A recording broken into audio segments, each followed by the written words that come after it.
Hello, everyone. This meeting of the Centennial School Board is called to order at 6:33 p.m. Let's see, on 6:22, and a quorum is present. Hello and welcome, everyone. Thank you for being here. Um, let's see. First off, introduction of guests. Oh, no, wait, do approval of agenda first. Sorry, I'm jumping all over the place. The agenda has been posted in Board Book. Are there any amendments to the agenda at this time? I believe there's one.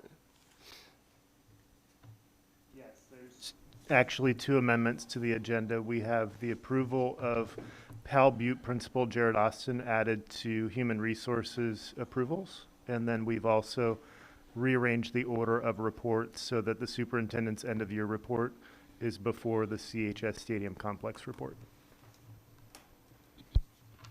Thank you so much. Is there a motion to approve the agenda as updated? Second. All those in favor? Aye. Excellent. The motion's been approved. Sorry, I'm not jumping around. All right, let's get to an introduction of guests. Would you like to jump in? Yes, thank you, Mr. Pulaski.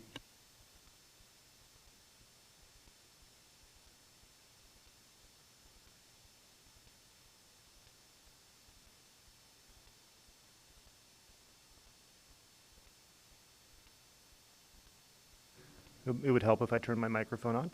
It is my pleasure to share the selection of Leslie Van Cleek as the new principal of Patrick Lynch Elementary. Leslie is succeeding Jeffrey Cerveny, who is continuing his journey as an educator in the Seattle area. Leslie will assume her position as Patrick Lynch principal on July 1st. Leslie has 26 years of education experience and currently just finished serving as the Dean of Students at Alberta Ryder Elementary School in the Tiger-Tualatin School District. Prior to her current role, she served 5 years as a K-5 special education facilitator and 18 years as a learning specialist. In these roles, she's advanced her leadership experience in family engagement, multi-tiered systems of support, equitable and trauma-informed practices, building community, and a positive school climate, and more. Leslie has participated in committee work at the district level in Tiger-Tualatin that includes the District Anti-Racist Policy Advisory Committee, the Strategic Planning Advisory Committee, the Public Health Team, the K-8 Summer Programming Planning Committee, the Elementary Social Emotional Learning Committee, and the Building Equity Coordinator Team. Leslie has a Bachelor's of Science degree in Child Development from Oregon State University and a Master of Education in Special Education from Lewis and Clark College. Additionally, she earned her principal license from Lewis and Clark College. A relational leader who strives to build on the strengths of others, Leslie prioritizes high-quality instruction and is dedicated to building a collective towards the rewarding work of educating all students. Leslie is a proud parent of an 18-year-old daughter who just graduated from high school and will be attending the University of Denver in the fall. Leslie also enjoys hiking with her dog and relishes in time with her friends. She's excited to become a part of Centennial and the Patrick Lynch communities and looks forward to getting to know staff, students, and families. She has been working already with the principal of Patrick Lynch, Jeffrey Cerveny, and the community to ensure a smooth transition to Patrick Lynch. So please join me in congratulating Leslie on her new leadership role in Centennial. And Leslie, if you have anything that you want to share with the group, besides all of the thunder that I just stole by reading your whole biography, feel free to jump in and share with us.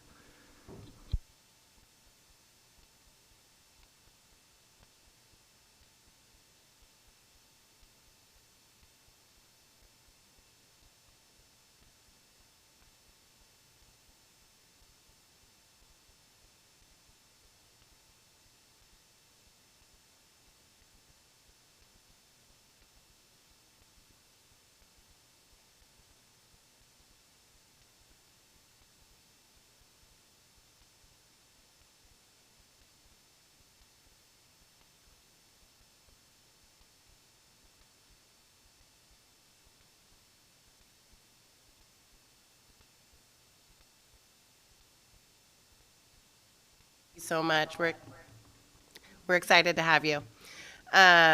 Next up for our introductions, I've got Elizabeth Durant with us. She's the chair of the Park Rose School Board, and she's here to share a little bit about. She is, well, I'll just kind of let her jump into it and take it because she probably understands it way better than I do.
Is doing great at kind of training us in how to testify, the best practices.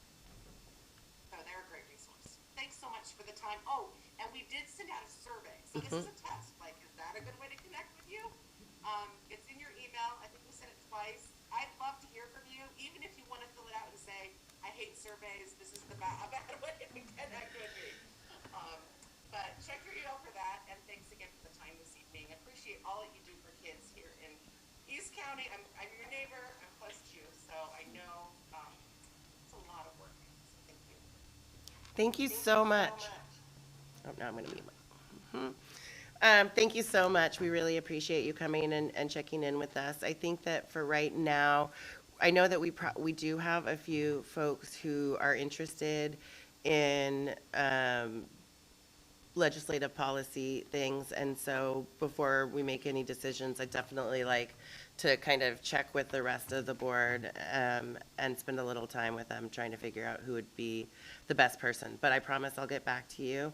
And I did see your survey, and I will have some time to fill it out. Did everybody get the survey? Yeah. Good. Excellent. Thank you so much. All right. Moving on, we've got the approval of minutes. The minutes were available in board book. Are there any corrections or amendments to the minutes? Yes, there are. Excellent. I was not present in that meeting until the end, so in quite a few items it said that I voted to approve, but the only thing I was present for was the approval of the OSEA retention bonus as well as the other bonuses that were around. The Thank other you so items much. I wasn't present. That was excellent. Anything else? Good to the order? Hearing no more, can I have a motion to approve the minutes? Motion to approve the minutes. Second. All those in favor say aye. Aye. Aye. It has, the previous minutes have been adopted. Next up, we've got some public forum. I'm curious, has there been any comments or anything we need to address at this point? No, Thank- nothing other than what I sent you all on. Yep. Thank you so much. We'll just keep moving right along and get to reports. At this point, I'd like to turn it over to Superintendent Owens. Great, thank you so much, Chair Slavsky. Pam, can you give me screen sharing ability here? Thank you.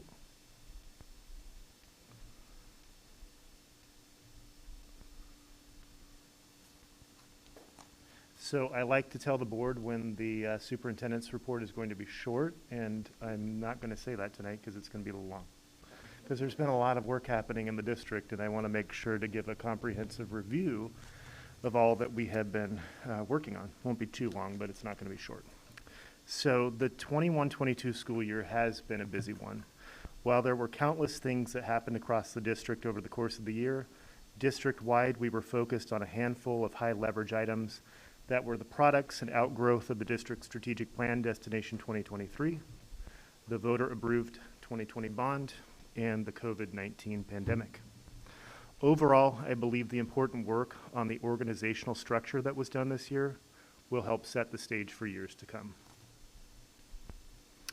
In my year-end report, I will focus on the district's progress in these key areas and will share priority areas for the future.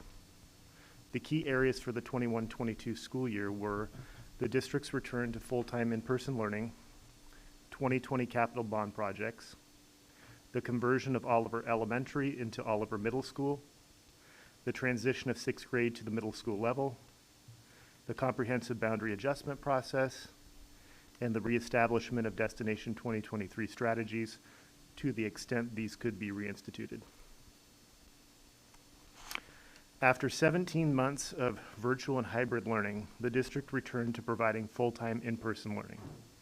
While this is something schools did for decades without second thought, as you know, returning to in-person learning in the midst of the COVID-19 pandemic was an ambitious undertaking. Doing so required the development of and adherence to the district's return to in-person learning and continuity of services plan, which necessitated diligent implementation of layered mitigation protocols, including physical distancing and facial coverings. Schools were creative in their use of space, particularly during lunches where maintaining 6 feet of physical distancing was necessary. This required the purchase of additional tables for lunches, which were held in libraries, hallways, and outdoor courtyards. Contact tracing, isolation, and quarantine were also prominent features of everyday school life, particularly in the fall. Director of Student Services Denise Wright and retired former Centennial Principal Laura Fendel were central to the collaboration with school principals with respect to the district's adherence to these public health requirements. At our school board meetings, we regularly deliberated the district's response to the ever-changing public health recommendations around topics such as protocols for athletics, spectators, vaccination, visitors, facial coverings, and field trips. All of this took place amidst an unprecedented shortage of staffing and substitutes. We responded by offering a hiring incentive, adding additional building-based teaching positions, and implementing a diligent and time-consuming morning routine of reviewing staff absence data and redeploying itinerant and building-based staff to areas of need throughout the district. Schools responded with teachers regularly volunteering to cover one another's classrooms during their preparation time at the middle and high school levels, and also utilizing specialists, Title I teachers, English language teachers, instructional coaches, and consultants, to name a few, to provide substitute classroom coverage at all levels. This required the frequent disruption of important programming, including the cancellation of small group instruction for students most in need of focused support. We experienced a district-wide operations-based closure in the fall on the Friday after Veterans Day, a bus route failure during the Omicron wave in the winter, and a transition to short-term distance learning for a week at Powell Butte Elementary. On the whole, and in consideration of circumstances, the district's ability to maintain continuity of operations to the extent we were able to do so has been commendable. Bond projects were in full force during the 21-22 school year, led by Centennial's owner's representative Scott Rose, Director of Business and Operations Paul Southerton, and chronicled by Chief Communications Officer Cassie Swinson. Substantial progress was made. Oregon law requires 85% of capital bond proceeds to be spent within the first 3 years of the sale of the capital bonds. Despite a very challenging construction environment with inflation, supply chain issues, labor shortages, and an extremely wet spring, Centennial is on track to complete this requirement up to 6 months early. Overall, bond projects are on track. Some projects, such as the gymnasium additions and tennis courts, have been delayed due to supply chain issues and weather, but some projects have been completed early, such as the track at CMS, Phase 1 middle school projects, exterior painting at Park Lane and Butler Creek, and mechanical Phase 1, which includes steam traps at CMS, Oliver Middle School, and Park Lane. Overall, bond projects are on budget, despite the aforementioned challenges of the nearly $7.5 million held in contingency for the approved bond projects. Less than $2 million of that has been used. Further, the contingency money that has been used has been exclusively for items that were outside of the scope when the projects were formed. Examples of that include tile for the swimming pool and new furniture for Oliver Middle School. As a part of the 2020 bond, Centennial voters supported the conversion of Oliver Elementary School to a middle school to support the movement of sixth grade from an elementary grade to a middle school grade level. This year, Assistant Superintendent Dr. Tasha Katsuda and Oliver Middle School Planning Principal Jeb Hubbs worked together to establish a timeline, process, and communication with respect to the sixth grade transition to the middle school level and the conversion of Oliver Elementary to a middle school starting this fall in 2022. There were several moving parts associated with the various changes, and staff engagement was an important component in helping them become informed of the changes and their impacts on staff. In the fall, Dr. Katsuda worked to establish a timeline for the process, as well as a presentation that was shared at each elementary and middle school. Conducted virtually, these informational sessions provided details about the planning and staffing process, followed by a question and answer session. Following these presentations, through the use of surveys, staff were able to indicate their interest in working at Oliver Middle School. After several collaborative meetings with union leadership, Dr. Katsuda and I developed and implemented a detailed plan for staffing Oliver Middle School, sixth grade at both Centennial and Oliver Middle Schools, and reassigning staff from Oliver Elementary to other school sites throughout the district.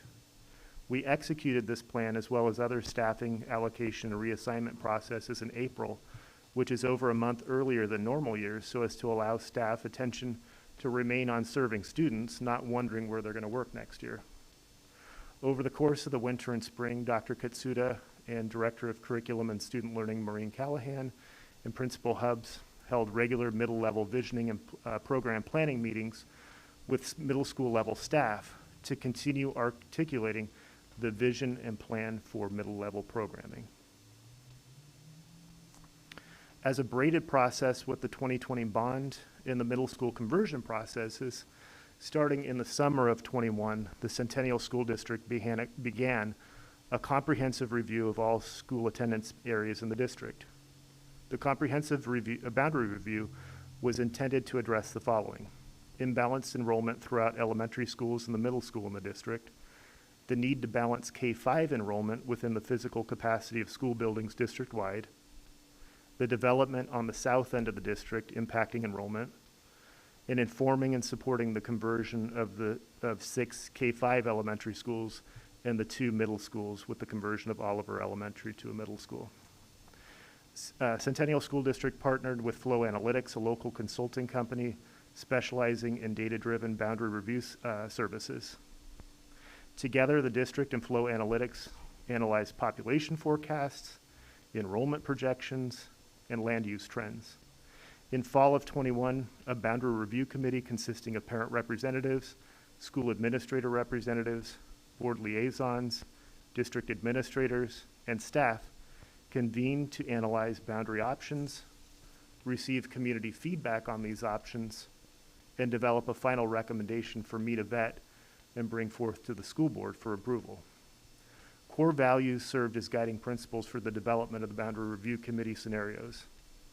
These were developed from board policy on school attendance areas, insights gained from the land use studies, student enrollment forecasting, and community survey results. Multiple factors were considered in satisfying the objectives of the boundary adjustment, which included student body composition, current and future availability of space at a school, feeder patterns from elementary, middle to high school, and neighborhood proximity and accessibility. Additional criteria included taking a district-wide perspective by considering growth trends in enrollment forecasts, developing attendance boundaries that work to balance school capacities across all schools, minimizing disruptions and impact to special programs or special populations, consideration of transportation impacts, making efforts to maximize proximity to home and walkability and safety, working towards limiting the amount of time students are on a school bus, and viewing boundaries with an equity and demographic lens.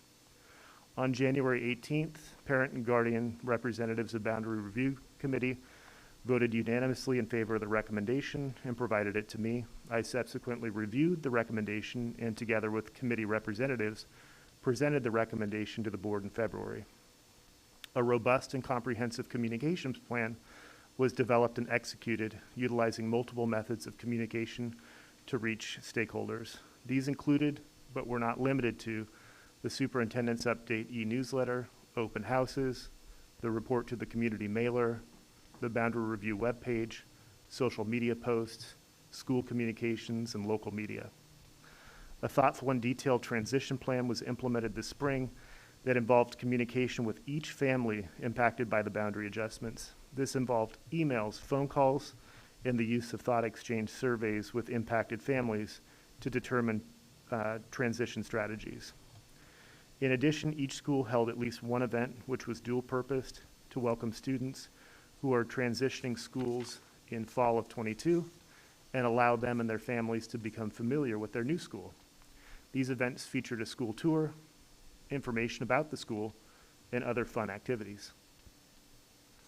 Finally, and on a somewhat constrained basis, Centennial staff were able to reinstitute Destination 2023 strategies.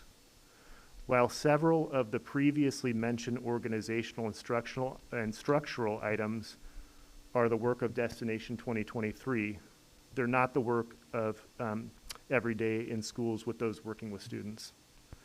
And honestly, the last couple of years, and this one included, were a matter of continually having the urgent eclipse what's important. So contact tracing, organizing learning for students in isolation and quarantine, scrambling for classroom coverage amidst staff absences, and subbing in classrooms themselves were the everyday experience of our school's principals and staff. That said, each school did establish a continuous action plan with at least 3 focus areas drawn from the district's strategic plan. That said, given the circumstances, there has been a need to streamline our collective efforts from dozens of strategies to a narrowed set of key priorities and strategies for each of our 4 strategic plan focus areas. For this reason, a Destination 2023 one-pager was developed this winter and spring, as you can see here on the screen, outlining key priorities and strategies over the next 14 months through the 22-23 school year. This one-pager is intended to serve as an anchor document that helps focus Centennial staff's effort in an aligned fashion. Our streamlined strategic plan is already paying dividends in terms of focusing our collective efforts. Centennial administrators have spent the spring developing a plan to strengthen our professional learning communities format. PLCs are a research-based structure to support teacher collaboration and professional learning. Our recently adopted literacy and English language curriculums will serve as a foundation for deepening staff's implementation of effective, culturally relevant, and responsive curriculum and instructional practices. Unfinished learning dollars will help support the implementation of responsive classroom in each elementary and middle school in 22-23, which supports social and emotional learning. Each elementary school will also be participating in Playworks, which is a program that supports a structured recess for students. These are just a few examples of how Centennial will focus and deepen its strategic plan efforts in the coming year. Which brings us to 22-23. In the 22-23 school year, the district will be focused on aligning for student success, which involves integrating 6 ODE initiatives, which are currently separated out into their own silos, into one comprehensive plan. This plan was touched on in my May superintendent's report and is intended to be a possible focus area for the board retreat, so I won't go into heavy detail now, except to say that the idea is to submit a plan to the state in spring of 23 that aligns 6 key areas into one plan with braided funding. Because we're already planning to revisit Destination 2023 in the interest of establishing a new multi-year strategic plan, this will provide an ideal opportunity to synergize those 2 efforts together.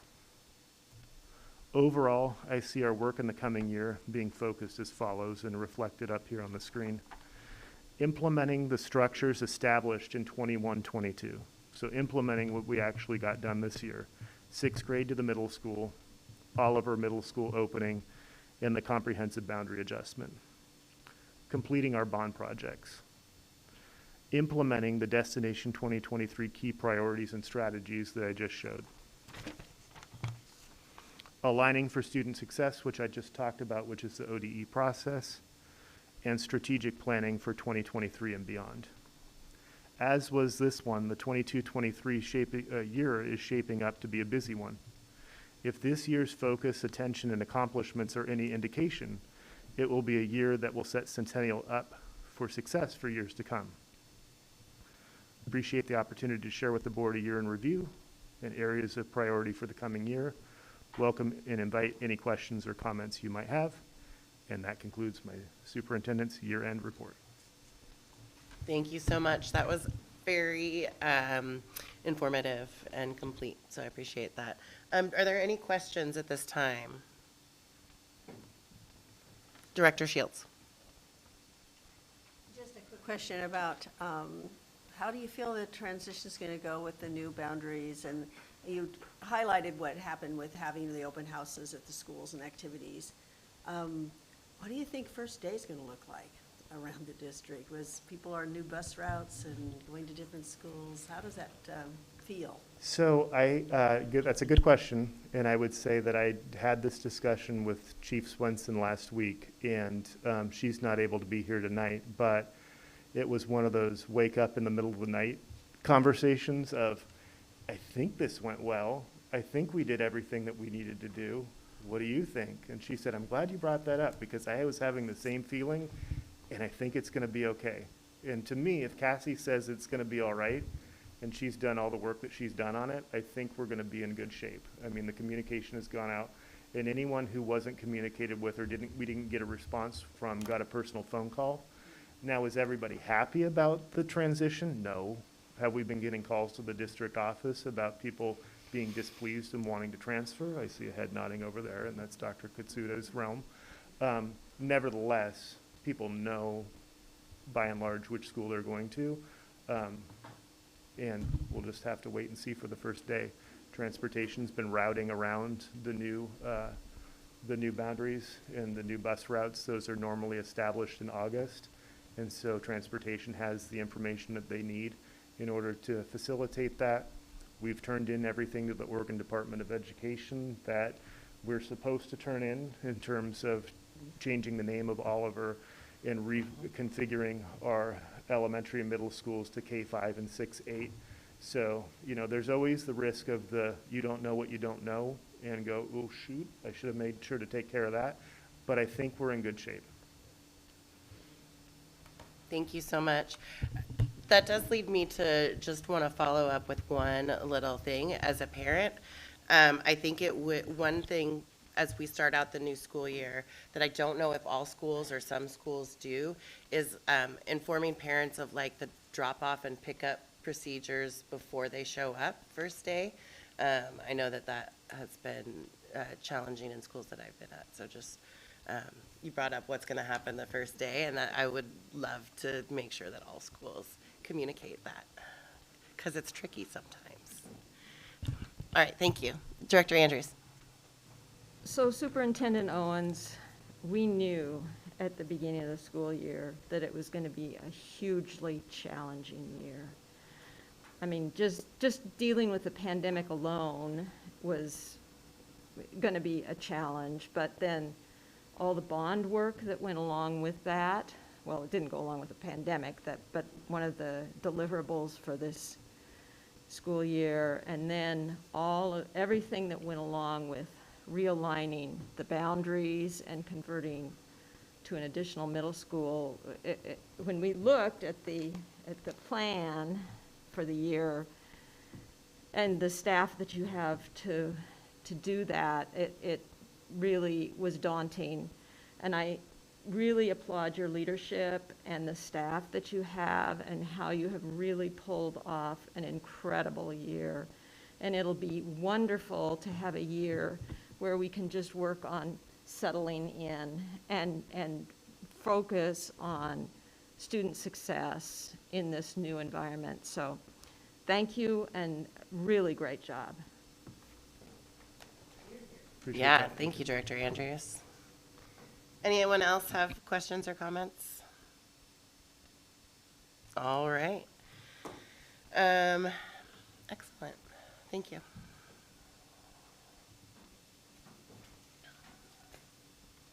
Good evening, everyone. Let me see if I can share screens.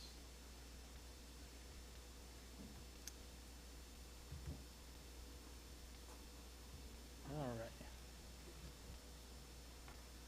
Looks like we've got it working. So good evening. I'm pleased to be back with you this evening to share an update on the high school sports complex strategic plan and our recommendation for moving forward.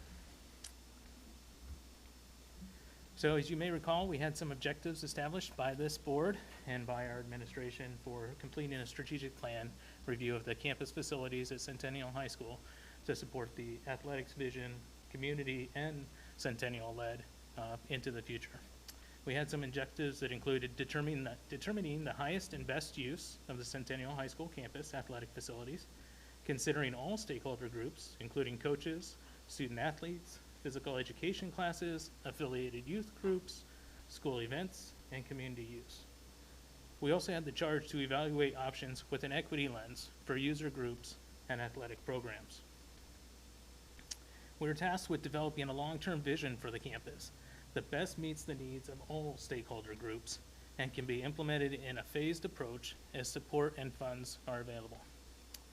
We prepared a plan that puts Centennial athletes on par with other districts and emphasizes quality and longevity over quantity of the improvements. As you may recall, we had specific opportunities to consider with the Centennial High School campus. That was the multi-sport field at the stadium, which serves, as you'll recall, our track program, our soccer program, our football program, and physical education classes. We also knew of some seismic and some safety improvements that were needed at the stadium adjacent to that field. We knew there were opportunities for upgrades to the baseball fields and to the softball fields, as well as the varsity soccer field and additional secure bus storage in place of the lot that was sold on 174th and Bow.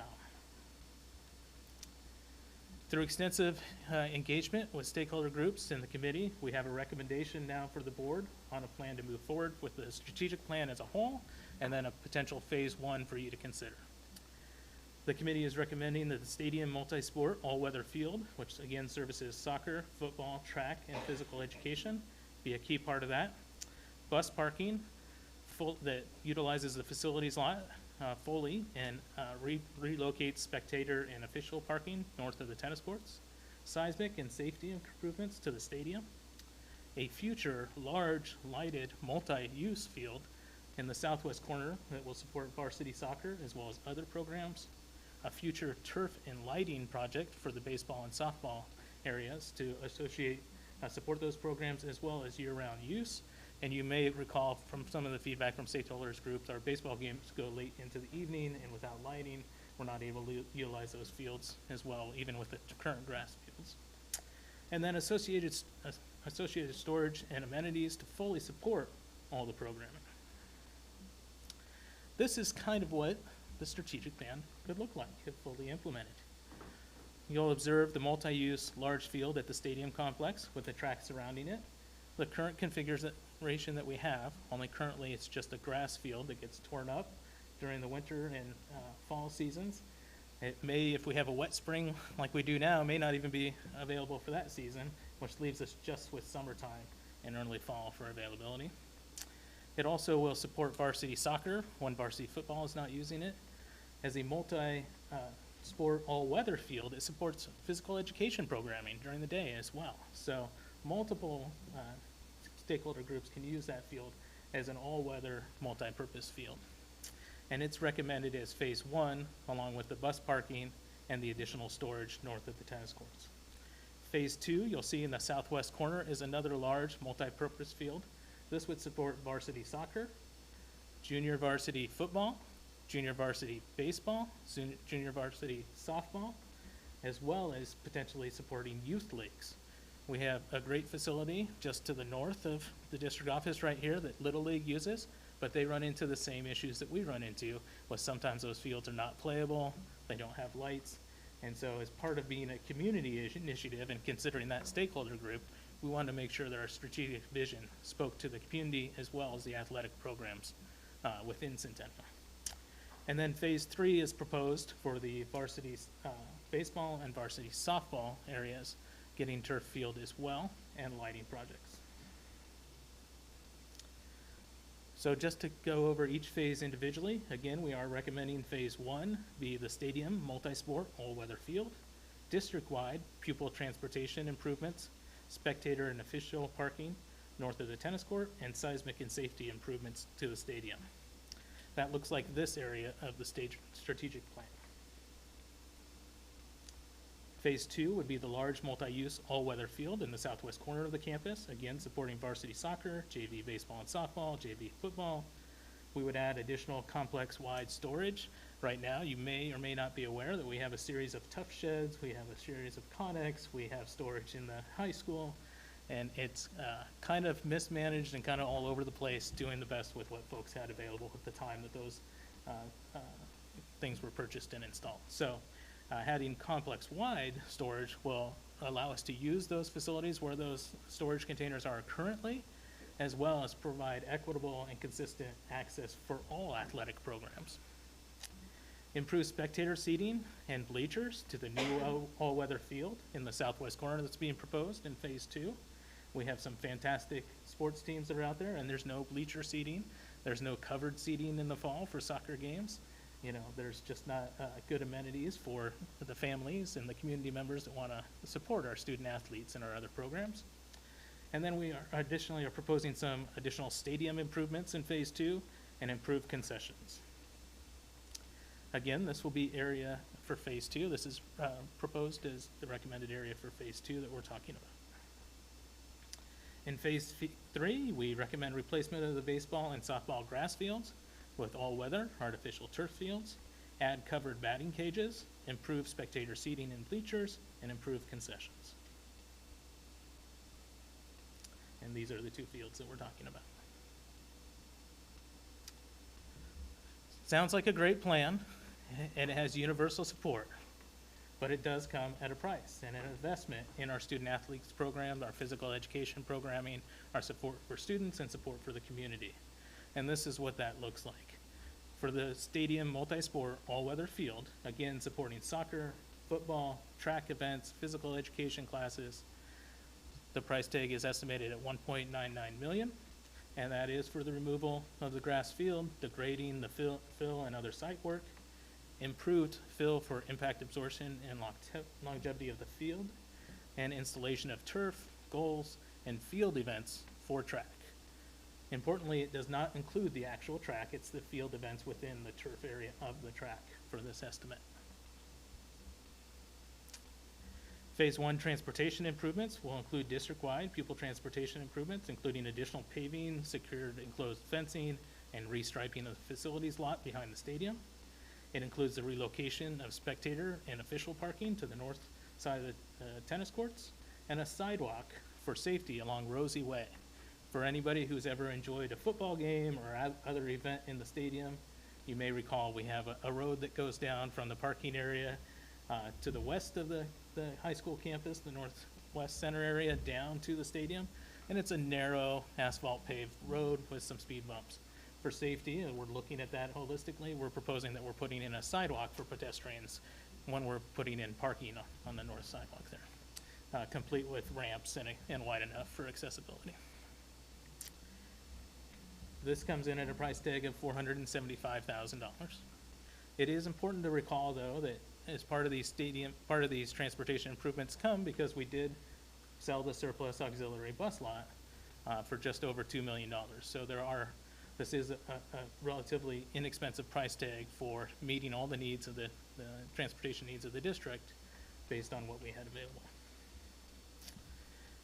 And last but not least, for phase 1, we're proposing stadium improvements to include seismic bracing to reduce the risk of roof collapse during a seismic event, upgrading safety guardrails to current code, and replacing joint material to prevent further water intrusion to protect the structure.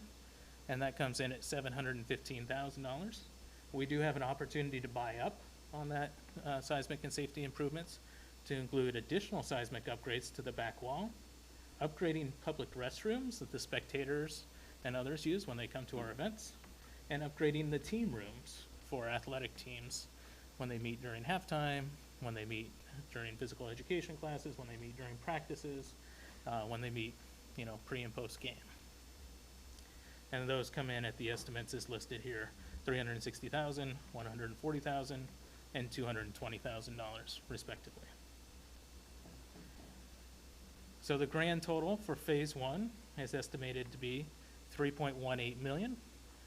It's important to note that's an all-in cost. So that includes direct construction costs, that includes design, engineering, permitting, drainage, earthworks, construction management, everything going into those estimates, $3.18 million. The board reserve fund balance as of July 30th, 2022 is estimated to be $9.6 million. It is at $9.3 million currently, but as you may recall, we have an offer on the Marie Street home, which should close by the end of the week, and so that will raise the board reserve fund balance to $9.6 million. It's estimated that if the board approves moving forward with this project, the board reserve balance will be $6.42 million. You may recall that before the board had expressed interest in instructions to target $7 million as the balance for the board reserve count. So if we move forward with this investment, we are very close to still having that $7 million number in the board reserve fund. And we have additional interest expected from the income in that fund, or from the money in that fund, estimated it to be roughly $100,000 a year. And you may recall the board approved utilizing some of the funds for projectors and is repaying that fund over the next 5 years.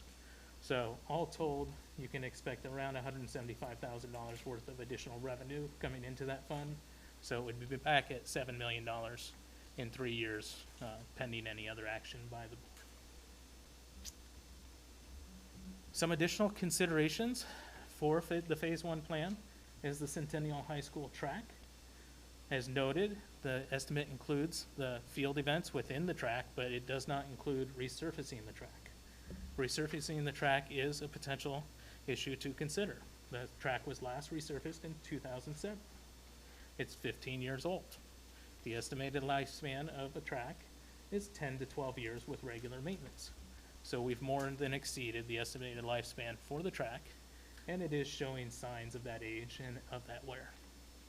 Centennial Middle School and all of our tracks were recently replaced as part of the 2020 bond project, and construction activity during an old weather field installation may cause damage minor as it may be, but still may cause damage. As you can imagine, all the earthworks of our 24-inch to 30-inch mound has to be taken out. All the fill has to be taken in, all the construction vehicles. They will protect the track to the best of their abilities, but there may be some minor damage by proceeding with the old weather field. Resurfacing the track in conjunction with the Phase 1 non-bond sports complex projects does make sense financially and from a schedule-wise. You may understand clearly that there's impacts to our fields and to our programs while we're completing this work. The athletics coach and the athletics community has advised they would like the work to start no earlier than the end of track season, near the end of May, or early June. So that puts us at finishing sometime around December, potentially, with a 6-month construction project. If we were then to add on a track project afterwards, that would be additional potential downtime for a program or coming back later. That would have additional mobilization costs of getting a contractor on site and doing that work, and that would have potential impacts to programming. Resurfacing the high school track would result in having equal quality tracks at both the middle school level and the high school program, which would be helpful for athletic programs and athletes that continue on from our 7th grade, 6th grade, 7th grade, and 8th grade on to 9th grade track programs. You will recall that track is one of the programs we've had at the middle school consistently, and so we do have many student athletes at the middle school level that wanted to continue on to the high school level. So having facilities that support that, is a good idea. Adding the CHS track as a potential bond project would require the bond oversight committee support as well as this board support. So that is not being recommended tonight. It is just an additional consideration that I want the board to be aware of and not be surprised later. And that would come at a cost of $600,000 approximately. We have a really good estimate on that because we did that as part of the strategic plan. And as noted, we just upgraded the tracks at Centennial Middle School and Oliver. So we're very familiar with the timeline for the projects and the cost for those projects and confident that they can be done and at that price.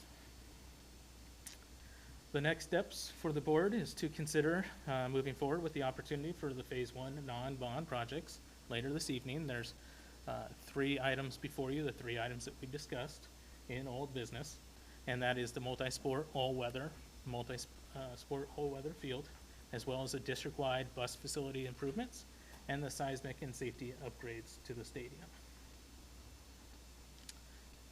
If it's approved, the administration will work with the board to implement, and we also work with the bond oversight committee and the board to consider the addition of the resurfacing of the Centennial High School track as an approved bond project, if that's the will of the bond oversight committee and the board. Again, there's no action requested tonight.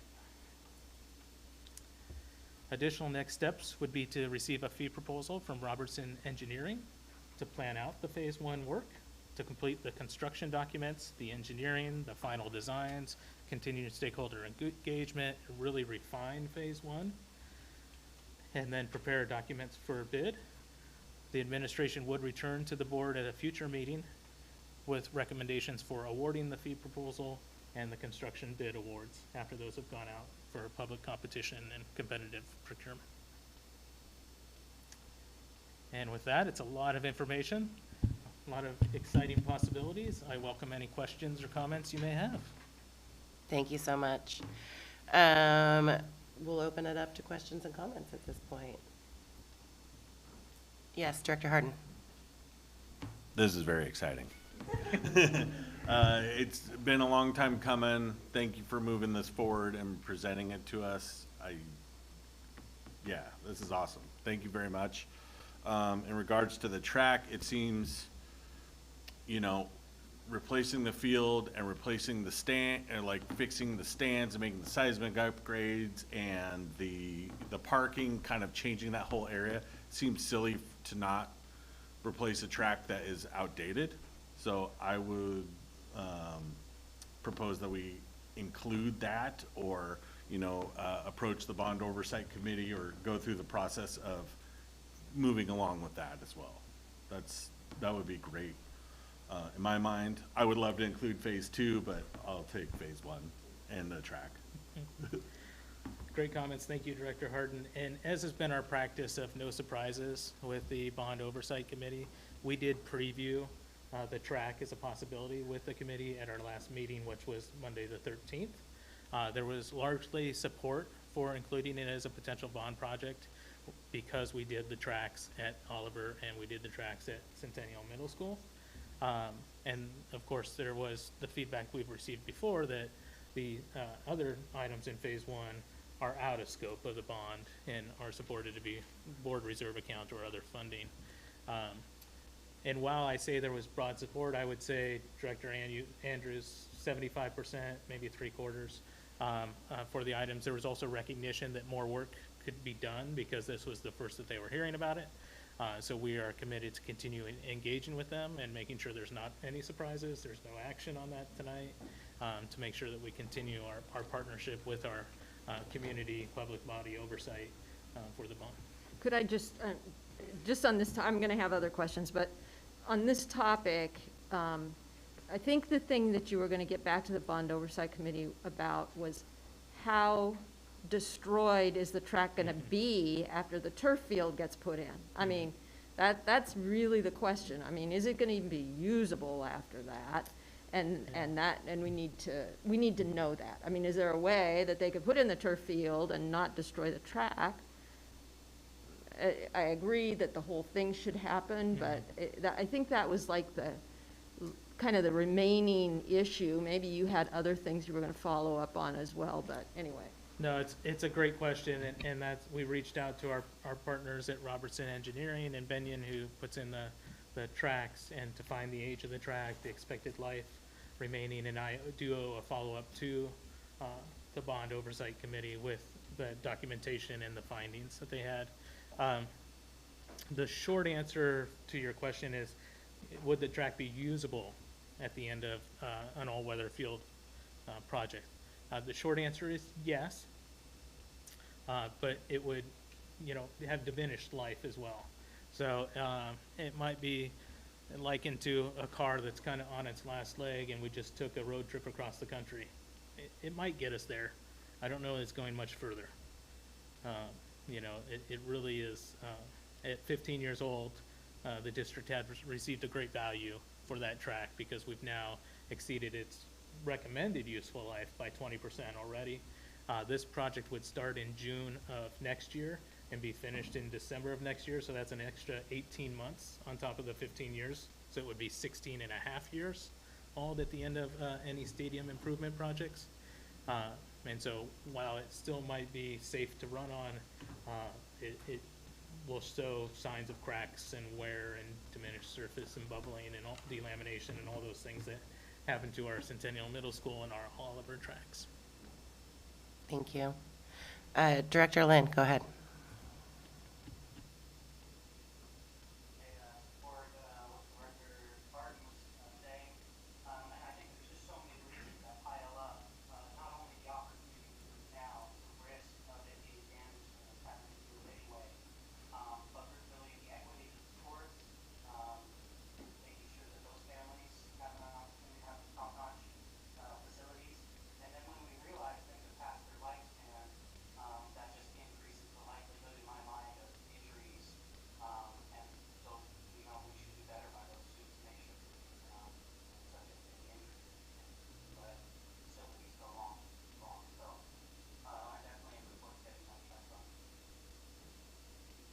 Thank you, Director Lynn. Director Shields, Director Andrews, please. Okay, well, either one of us. Okay, so the seismic upgrades at the stadium do not include the restroom upgrades or the team room upgrades. That would be an extra, what was that, about $500,000 or so? Or, no, I think it was more than that, yeah, okay, all right. Yeah. So you're not recommending that at this time? They are opportunities for the board to consider. It is the board reserve fund, so it is completely at your discretion. We do recommend that they be addressed at some point in the future, whether it's a phase one or a phase two is really kind of more of the decision point, I think. the plan is kind of before us, and how soon all three phases get implemented, is a source of utilizing those board reserve funds or other funds. And so it really comes down to, But at this point, we don't have any obvious financing opportunities for those Phase 2 and Phase 3, do we? Apart from drawing down the board reserve fund, that is not something that we can replenish very well. correct, that's an accurate statement. I guess, though, we could consider using the bond contingency, but these are all things that the community didn't want us to use bond money for. So it seems like it has to be some other source of money or a future bond. If we're going to be doing that in the next 2 or 3 years, maybe that's adequate timing for the rest of the phases. Yeah, I think that's accurate. I'm very much encouraged by this Phase 1 plan for our student athlete community, as well as our students who are in physical education classes, our community members, our youth league programs. And there potentially is an opportunity where successfully completed bond projects, not these, but other bond projects, the community rallies and supports us in doing that important and great work. And then now this is done for another segment of our community, a broad segment, because again, it's supporting students, it's supporting youth leagues, it's supporting athletics and student athletes.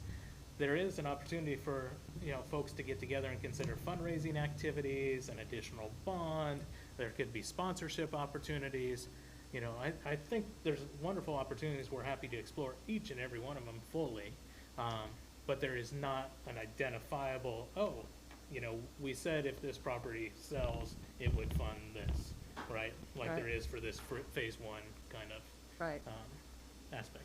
And so, may I keep going? All right. So you had said that, and you've posed it this way, we have 3 different votes on these facilities. It's not just one. So you've teased it out so that we can make a decision on each of these 3 components of Phase 1, not including the track. Is there a penalty for only approving one thing, like the all-weather field only? Would the costs for the other components be greater in the future or different from what you've got right now as estimates?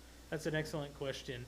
The costs for the aspects that you would potentially approve are just that. Those would be the costs for those aspects of the plan, and they're not dependent upon the other aspects. We made the fully loaded estimate, right? So all the soft costs, all the engineering, all the permitting independently for each one, and it was specifically done that way to give make sure the board had the authority and had the agency to support what they wanted, what you want to support.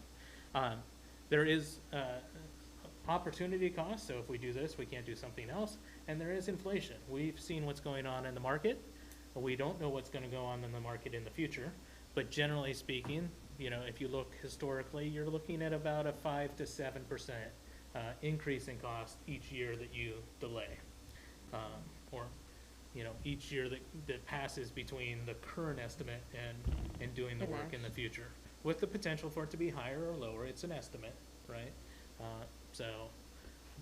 Does that answer the question? Yeah, thank you. Okay.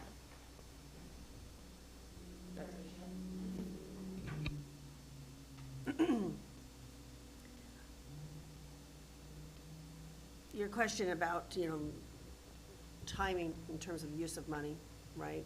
And our need to approve the allocation. I get the things that we have already proposed. I get the transportation, I get the field, right? That's not a question of mine. The Phase 2 and the Phase 3, I don't have really any question that we need them, right? But the funding of those things is, I think what I'd like to hear is a little bit more from the BOC, the bond oversight, because frankly, when we wrote that bond, we wrote it in a broad sense as well, right? Safety, security. Well, seismic improvements to me are safety and security. So, let's maybe the public wasn't quite aware, excuse me, of what their needs were.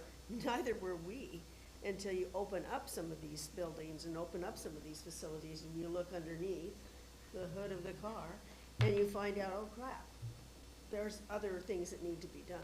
And I really think that if we have that, I'd like to have that conversation with the BOC, especially when we get down to the point that we may have contingencies, we have monies that are left over. Now, if we don't, I mean, we talked about the above the line, everything has been identified above the line. But we're identifying something now that we're doing with a different fund, and yet is it still within the purview, if you will, of the bond? Because it is going to provide those types of things that we talked to our community about extensively. Safety and security being one of those, curriculum being another. And I think that's one of the things that we need to continue to discuss. Sports complex always implies, well, it's just those, the kids that play sports. Well, that's not true in this particular instance. We're recognizing the need of the whole, right? The curriculum as a whole. And when you bring up what's happening with our middle schools, especially when it relates to the track and field situation, our track in particular, and we have these more, if you will, modern facilities there, and then they come to a crap track, right? That doesn't make any sense to do it that way. So if we have the opportunity over these next, few months to try to look at that, massage that a little bit, have more extensive discussions, and I know Director Andrews, you're with the BOC, and so you have that opportunity to really, dig in with the BOC about this, if there are going to be contingency funds that are there to be used. Now, if it's all gonna be used, Yeah, obviously I that's don't still- wanna, rain on your parade, but we've got 3 additional items on the agenda tonight that are use of contingency funds. So we're Right. already starting to use the contingency funds, right? I mean, I don't think any of those are coming from savings in other projects. Correct. And those are all supported by the BOC, for sure, And- so. But and is it okay that we have a dialogue back and forth? Yeah. Okay. Like what we did with the pool. Suddenly something came up about the pool, and what are we gonna do about, the tiling, lining, whatever we Sure. should, the words what I'm supposed to be looking for. Yeah. That came up, and we had to look at it as how does that relate to what we're trying to do with the whole facility? And I think that we're at that juncture probably with BOC, right? Because it's gonna come down, there's gonna be a finite amount of, money, and how do we wanna see those used to make sure that we are maximizing the bang for the buck? And that's something we've talked about a great deal with BOC and this board in particular. So that would be my first thing. I just like to, and maybe this is something where the board has to meet with the BOC as a whole and have that discussion in front of them, because that's something that I think I'd like to see. And then I have one other comment, but if we want to keep on this topic, I could come back, but. Yeah, this is a little bit related, but one thing to remember about bond funds is a certain percentage, I believe it's 85%, has to be used within a certain period of time. So if the timeline of the projects going on at the stadium go down the road too far, we're unable to use bond funds for it because it will be past the timeline. So that's the 85%, but what happens with the 15%, right? I mean, those are the kinds of things, this is that timeline kind of thing that you have to work, those really incredibly scary graphs that we saw at the very beginning of all of this. We're like, how do they manage all of that? That's what we're paying for, to a degree. But we're at that point where we're gonna have to have those conversations, and I think maybe a meeting with us all, so we could hear what the BOC's concerns are, as well. I know Claudia's been doing a really good job of communicating that, but I don't know that they're hearing what we're looking at in terms of the vision for the entire district. So that was one of the things. The second thing I wanted to know is, the plans that you're presenting are impressive, right? It looks like, oh my gosh, we're actually getting into the world of how other people look. To me, this is almost a roadshow when we finally make the decisions. And the roadshow should include, how we have maximized bond money, board reserve funds, things of that nature, that relates to bringing the community together. And when I talk about a roadshow, I'm not talking about just our schools. This should be presented, if we could get on an agenda, at the city of Gresham. Because frankly, they're being pressed with their Parks and Recreation group. We had, I think at Superintendent Owen's invitation, the Parks and Rec guy from Gresham, at our athletics, Ideal Athletics meetings. And he was very interested in what we were doing and how we were doing it. So looking at some of those kind of partnerships, I just happened to be out in Sherwood looking at what they're doing with Snyder Park and the things they're doing with their school district. It's like amazing and pretty, because it's making it a park facility as well as a facility for sports for everyone, not just the kids in our district, but in our community as a whole, in the Gresham community. I guess I am looking more east than I'm looking west, because that's kind of how we've been identifying. So I'd really like, when we finally figure out what the heck we're doing, right, and we've approved it, then taking this out to others just outside of our own district, and for sure to Gresham. Let's talk about the things that you were mentioning, which is how can we bring others to the table? What monies could they provide? What kind of extension of use could we do, without overtaxing your staff to be able to do it all? So, thank you. You bring up several great points, Director Shields. If I could speak to the first one, it might be helpful in regards to the safety and the seismic upgrades. I think we're on solid ground with the safety improvements at the stadium if the bond oversight committee supports them. And we want to talk about the railing and the water intrusion and things like that, because we've done that with the bond and the language really supports that. We haven't done seismic improvement with the bond, and I'm not sure that seismic would fall into that kind of catch-all. So I do have some hesitancy with that, but you know, I think we need to review it with the committee and look at the ballot language as well. But there is an opportunity to kind of thread the needle, if you will, and seismic falls into the, you know, the board reserve account, and the railing and the water intrusion may be paid for, may be added as scope for bond projects, or may be part of the much smaller, but the capital improvement fund that the district has that this body approved at the last meeting as part of the budget. That might be something that they're able to pick up as part of our capital improvement fund of $100,000 or something like that.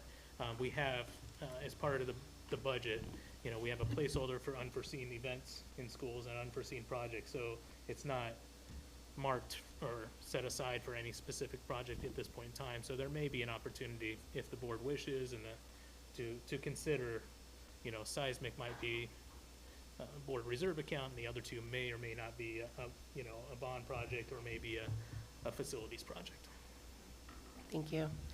Are you suggesting that we are on potentially shaky ground with the seismic project? That wouldn't be my. Sorry. All right. I couldn't help it. I apologize. Yeah. Other questions and comments? Just wanted to point out to Director Shields' comment that we have a meeting set up with Joe Walsh from the city of Gresham, Director Southerton and I do next week on exactly the topic that you're talking about. So Very good, timely. good timing. Yep. And I see Director Lynn has his hand raised. Great. Go ahead, Director Lynn. Oh, yeah, sure, just to add on, I hope, you know, we had these conversations recently about Park Lane Park, which is exactly what Director Shields was talking about. They had a park project right next to our new Oliver Middle School, which would have included a all-weather, lit field that, could be a great boon to that area, and yet, you know, recent cuts have eliminated that. So I hope that we can have those conversations and partnerships, with all our schools, the ones that Portland do, and leverage those partnerships somehow to get those people located. Thank you. Director Andrews. I'm sorry. Don't So apologize. did you, I want to be prepared for our votes tonight.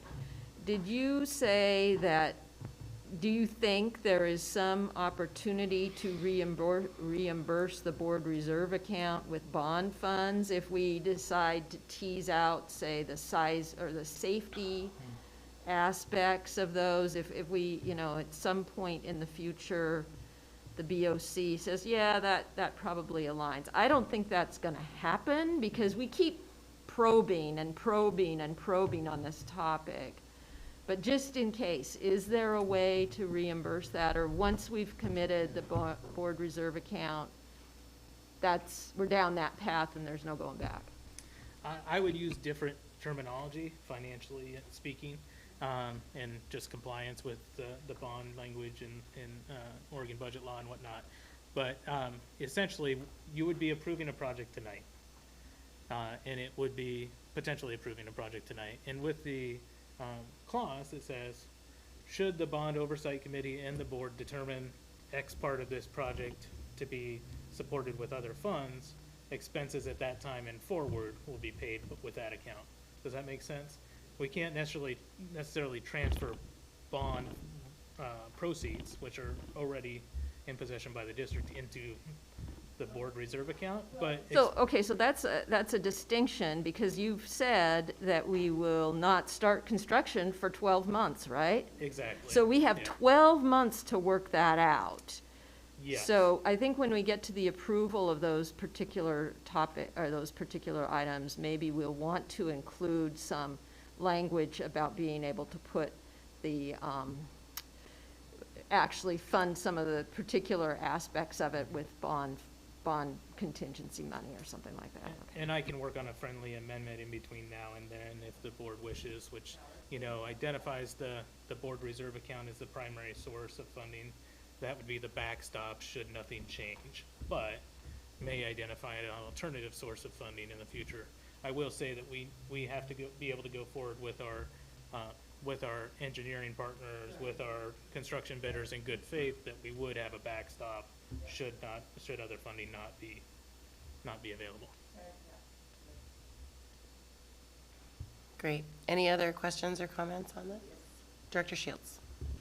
Along those same lines, the amendment in helping us with, crafting, that would be extremely helpful, because we can't see that far in the future with what's going on, so I appreciate that.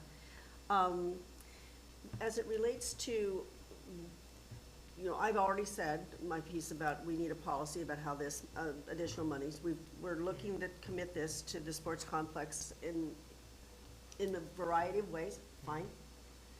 That means that there will be money, left over. We need a policy to help guide the board in future. But we also need and I know I'm hammering you on this, so I'm sorry, but the fund to replenish all of these things, like you said, we've got a track that's 15 years old and it shouldn't be, and we should have replaced it probably along a schedule, and we don't have the money for it because we don't put it away. The board reserve fund can be a part of that process, because as you also mentioned, we're gaining approximately 100K plus whatever, that could be set aside just on the interest alone if the board reserve fund was, maintained. But those are the kinds of things that I just need help with, us making that commitment. I know it's outside of the budget cycle, we've already approved the budget, but we need to have a plan in place for when we get started, that the district doesn't find themselves with facilities that need improvements and there's no money because we didn't think to set it aside. I've heard it too many times at too many districts. I don't want to be that district. So however you can help us, Sure. Make those decisions between now and our start of that project, Right. I would really appreciate it. Great comment, and Director Shields, and we have started that work. So you may recall from the budget that was recently adopted at the last minute, you all created the Athletic Facilities Fund, the separate revenue fund that will be funded by all the gate fees, admission fees, and fees that are associated with activity around co-curricular activities around athletics, and whether that be rental of an all-weather turf field to unaffiliated groups who want to rent the fields to do their practices and games, or minor maintenance fees for maintaining the field to affiliated youth leagues, or whatever may happen. All those fees are now going into a separate dedicated account for the facilities. And then the budget committee, as well as this board, approved the adoption of transferring $200,000 into our capital fund for everything else in the district, $200,000 above the construction excise tax revenue that already goes into that fund each year for the facility needs of the district. Is it enough? No. Our average building is 55 years old. We are exceptionally grateful to our community for passing the bond, but it was 65 million and we needed 140, so there are other needs. So is it enough? No, but it's a start. We've started the work after X amount of years. We've now begun the work and we can continue to do that work.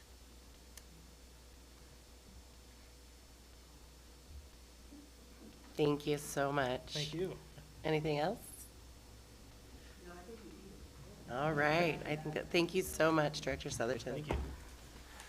Should we take a break? Let's take a 10-minute break. We'll reconvene at 7:58.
Oh my God, I'm. All right, everybody.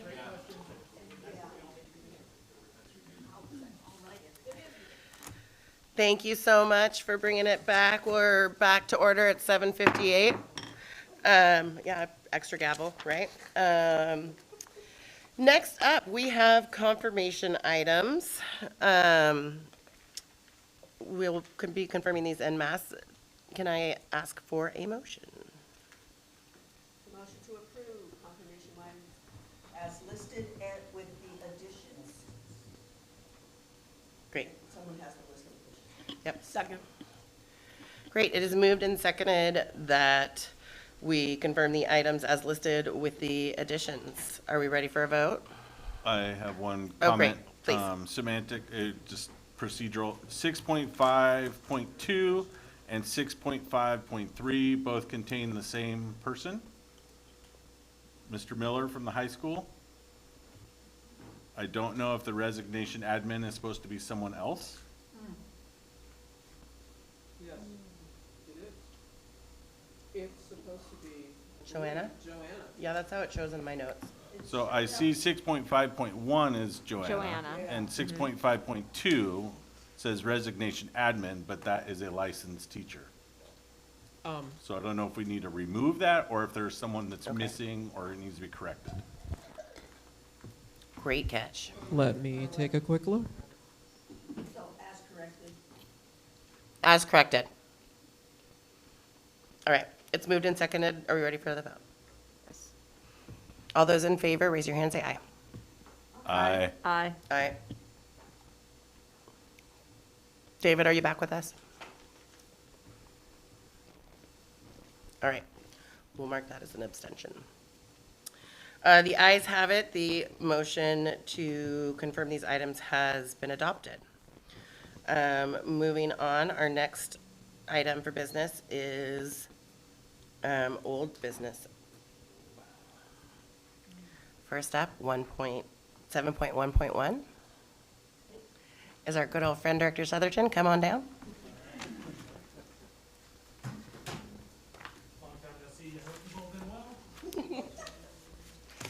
Just flew in and boy, are my arms tired.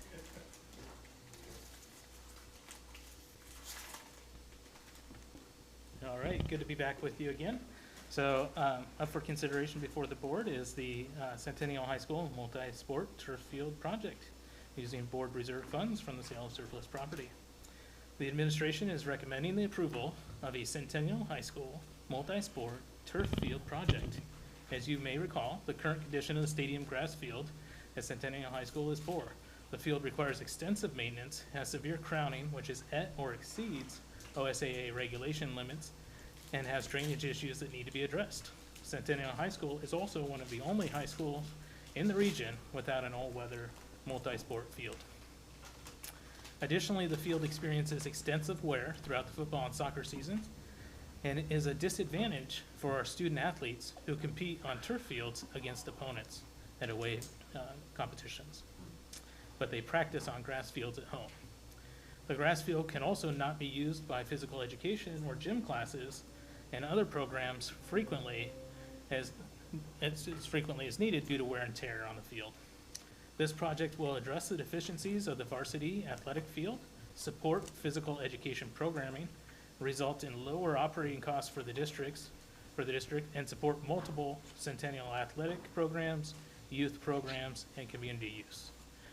The administration has received a total project estimate at a cost of $1.99 million, and the administration recommends the Board of Directors approves the creation of the Centennial High School multi-sport turf field project to be funded from the Board Reserve Fund in the amount of $1,999,000.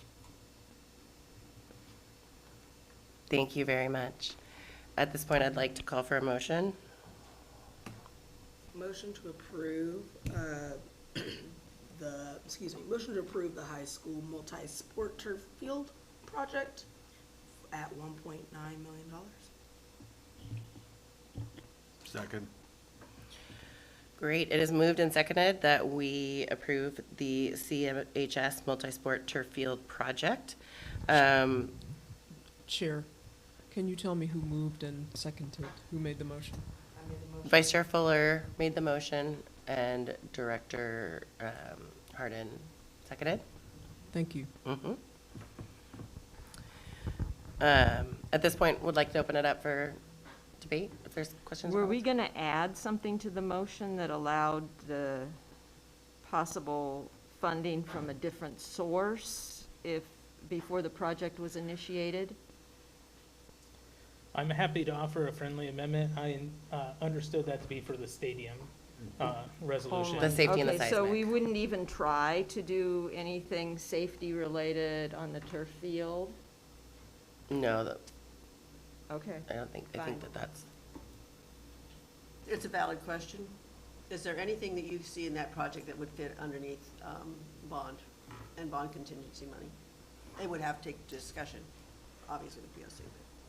There are no aspects that I'm aware of in that project that would meet the language. I think so. Okay. Are there any, do we want to go around the room and just see how people are, do a check-in before we vote? Or are we ready, do we feel like we're ready for a vote? Let's vote. Let's go ahead and take it for a vote. All right.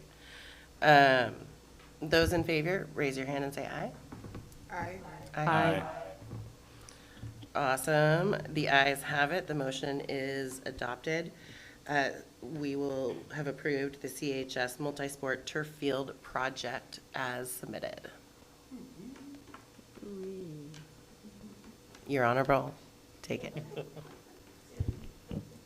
Excellent. And I am going to share my screen if that's helpful, because this is the resolution that we have potential friendly amendment.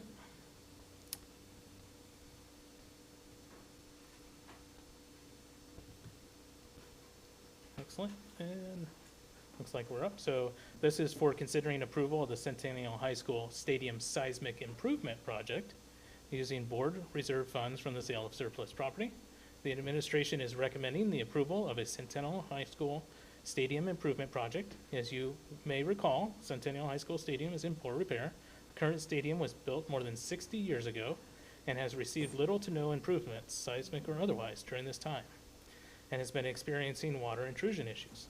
The project would add seismic bracing to reduce the risk of roof collapse during a seismic event, as well as bring safety guardrails up to current code and replace joint material to prevent further water intrusion. The administration has received estimates for the cost of this project to be $715,000 for the base scope as noted above. There are opportunities to complete additional building improvements if identified and supported by the board. They are as follow: the stadium back wall upgrade, which is identified as a seismic tier 1B opportunity. 1A was the roof bracing noted above. 1B would be the back concrete wall. That's estimated to be $360,000. Stadium upgrades to public restrooms would be $140,000, and stadium upgrades to the team rooms are estimated to be $220,000. The administration recommends the Board of Directors approves the creation of the Centennial High School Stadium Improvement Project to be funded using board reserve funds, and this is the friendly amendment, or other funds identified by the board if available at a later date. Clearly, I was sharing my screen and typed screen. Thank you. From the sale of surplus property in the amount of $715,000 and provide additional funding for added improvements from the list above if supported. Thank you very much. Thank you.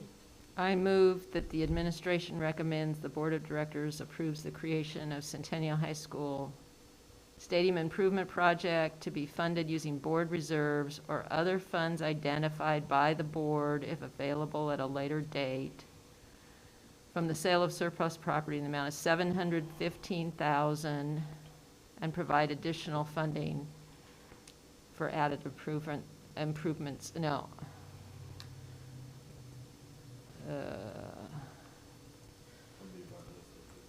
From the above list of desired items by the board. Thank you, Director Andrews, bearing with me there. Second. Excellent. It has been moved and seconded that the administration, or that we approve the creation of the Centennial High School Stadium Improvement Project. And all that, like, to be funded with all of the things, yes, as stated. Are there any questions or comments at this time? I think that, oh yes, Director Shields. We've been getting money for seismic improvements to buildings. Are there such things as seismic improvements for stadiums? It's an excellent question, and currently there is not, because it's not considered an occupied space, because it's not occupied the majority of the time. Should the board identify, upgrading the team rooms and make those classrooms where physical education classes could be taught, then it would be an occupied space and then maybe eligible for a potential seismic grant in the future. But that would have to be something that would be done with our director of curriculum and student learning and the administrators, the principal at the high school, and obviously the PE department to see if, holding classes out there makes sense should those renovations be done. Can I follow? Yes, please. So at this point in time, and that was a question I was wondering about in terms of the team rooms, you had mentioned that potentially our physical education classes might be utilizing some of that facility. That puts it under our curriculum umbrella, and as a curriculum space, then that, of course, gets it underneath potentially under our BOC. Potentially, I'm just looking for, space Sure. and money. But that, as I understood, that would also take greater conversations with people who would be utilizing that space. It's not just a place for people to run in from the rain or at halftime. Absolutely, yeah, that would take, additional stakeholder engagement. And there's certainly support from the athletics and co-curricular community. We did have representation from the physical education department on this strategic plan, but it was not identified as a potential to use for classrooms. It just wasn't surfaced as a potential conversation, so there would be work to be done there. But would you believe that the way the motion is worded at this time, that exploration would be allowed? I do, given the added friendly amendment of other funds identified the board, if available at a later date.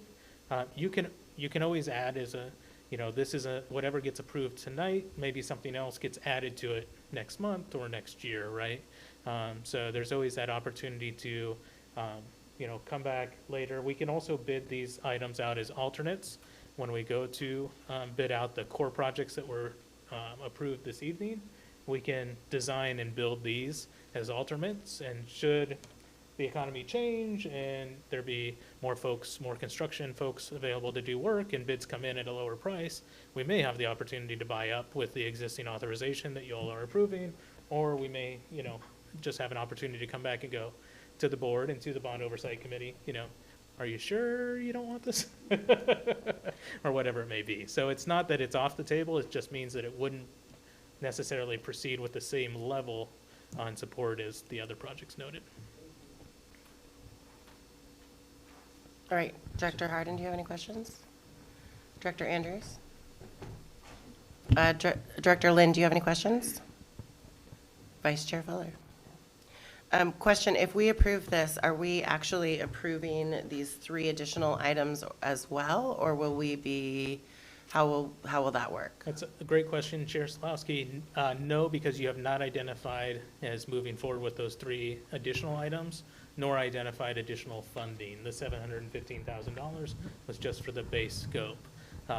If you wanted to move forward with the team rooms, for example, then we would offer the friendly amendment of adding the team rooms as the scope and adding an additional $220,000.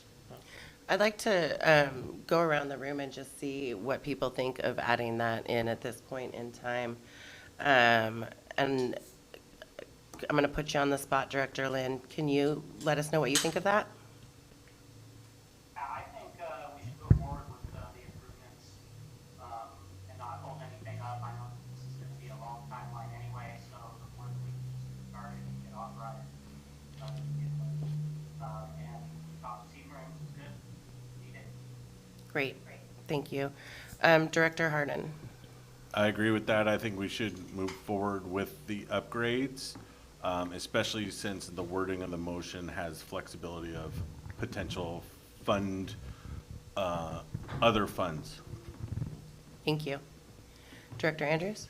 No, I don't think we should draw the board reserve fund down any further than the 6.4 million that Director Southerton has advised. That would bring it, if we did all three of those, it would bring it below $6 million. So I don't think that's the right thing to do. I think 7 million is a good target, and I think 6.4 million is low, but I'm willing to go there for now, but not lower than that. Thank you. Director Shields?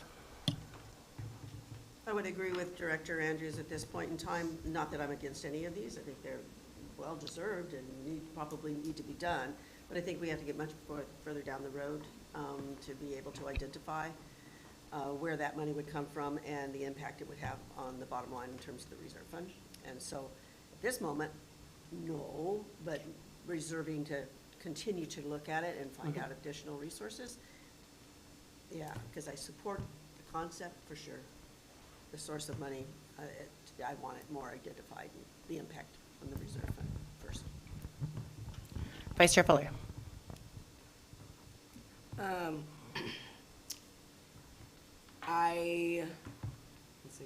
Though you both bring up very good points, and so I really do want to acknowledge that too. I think that after talking with some of the high school staff when I went to go visit last week, I think it would be, especially since it has the language in there that has that flexibility, like you were saying, Director Harden, I feel like it's good to go ahead and continue. It doesn't mean we stop not looking for other avenues of funding as well too. I know that when after talking with them, a lot of the things that they had a lot of the things that students have been complaining has been about how at this time it doesn't look like we really are taking care of the things that we have, the buildings and even though we are of course working on it and upgrading it and stuff like that, but the athletic department has it's been a long time coming for them, and I want to make sure that they're proud to be athletes there. And so I would say that as long as we continue to be transparent, talk about more funding, I don't have a problem with it going forward. So that's my 2 cents. Great. I believe that we should, I'm working on the fly, make an amendment to the original motion to include those 3 items. Question? Please.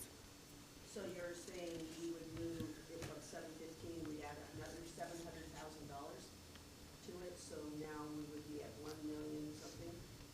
Do the math for me, because honestly, I don't want to try to do math. Yeah. The total would be $1,435,000. And you were For talking both. that- Correct. So the motion is to approve 1 million, what was it? $435,000. $1,435,000 commitment from from board reserve funds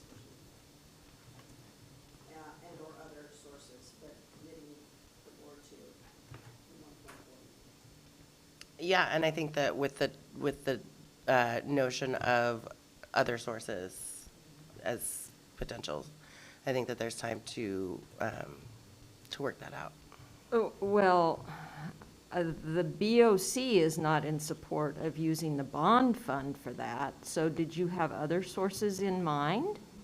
I think, well, I thought that was part of the, they were open for the safety, or open for having some of that conversation. No, not yet. That conversation has not occurred.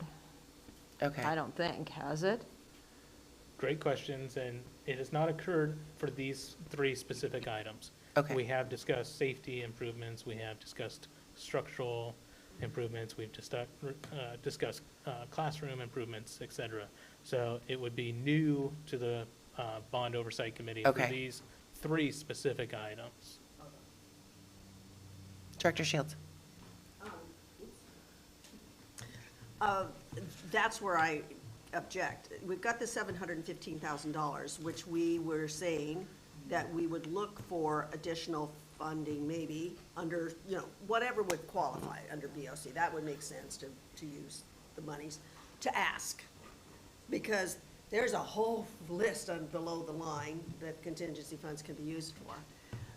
But if we were to approve an amendment to the motion for 1.4 million, we're saying that if those other funds don't become, my concern is that if the other funds don't become available, then we've just committed the board reserve fund for 1.4 instead of the 715. And I'm not in agreement at this moment in time to Great. do that. I have no problem approving the 715 and looking for other things and then having those discussions, but I'm not ready to commit $1.4 million from the board reserve fund because the other funds Great. don't come up. So do we have is anyone willing to put forward a motion to make the amendment, and we can vote on it, to make the amendment to add those 3 items? Director Lynn made I'm guessing that's what that was, sorry. Can you repeat yourself, Director Lynn? Yes, I would make the motion to add those 3 for the total of the 1.4 million, as amended. So, Thank you. other language needed? Nope. Is there a second? I'll second it. Excellent. It's moved and seconded that we make an amendment to the motion to include those 3 additional items. Are we ready to call a vote? All right, all those in favor, raise your hand and say aye. Aye. Aye. Please note that that is Director Lynn, Director Harden, Vice Chair Fuller, and Chair Solowski. All those opposed? All right, please note that that is Director Shields and Director Andrews. The ayes have it. We will be including those 3 items in the vote. All right, please. It's an oversight on my part. I did notice that the board note has the 17th. I didn't catch that when I uploaded it. There are a couple of other board notes. I just want to make you aware of it. It is the 22nd. I apologize for the oversight. That should be noted. Thank you. And I can modify it later so that it looks correct. Thank you. All right, so we have a motion in front of us. We've all had chances. Is there anyone who else would like a chance to speak on the motion before we take a vote? We took a vote to amend it. We didn't actually vote on it, yes or no. Just to amend the Yeah, Yes, and I do have a question. please. If you're going to amend the motion, I'd like it to reflect the 1.1, say that number. 1.14. 1.435. I didn't write it down either.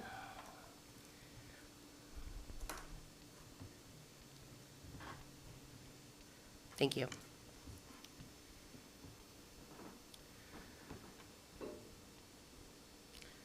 Does this accurately capture what the amendment was requested and asked for? Okay.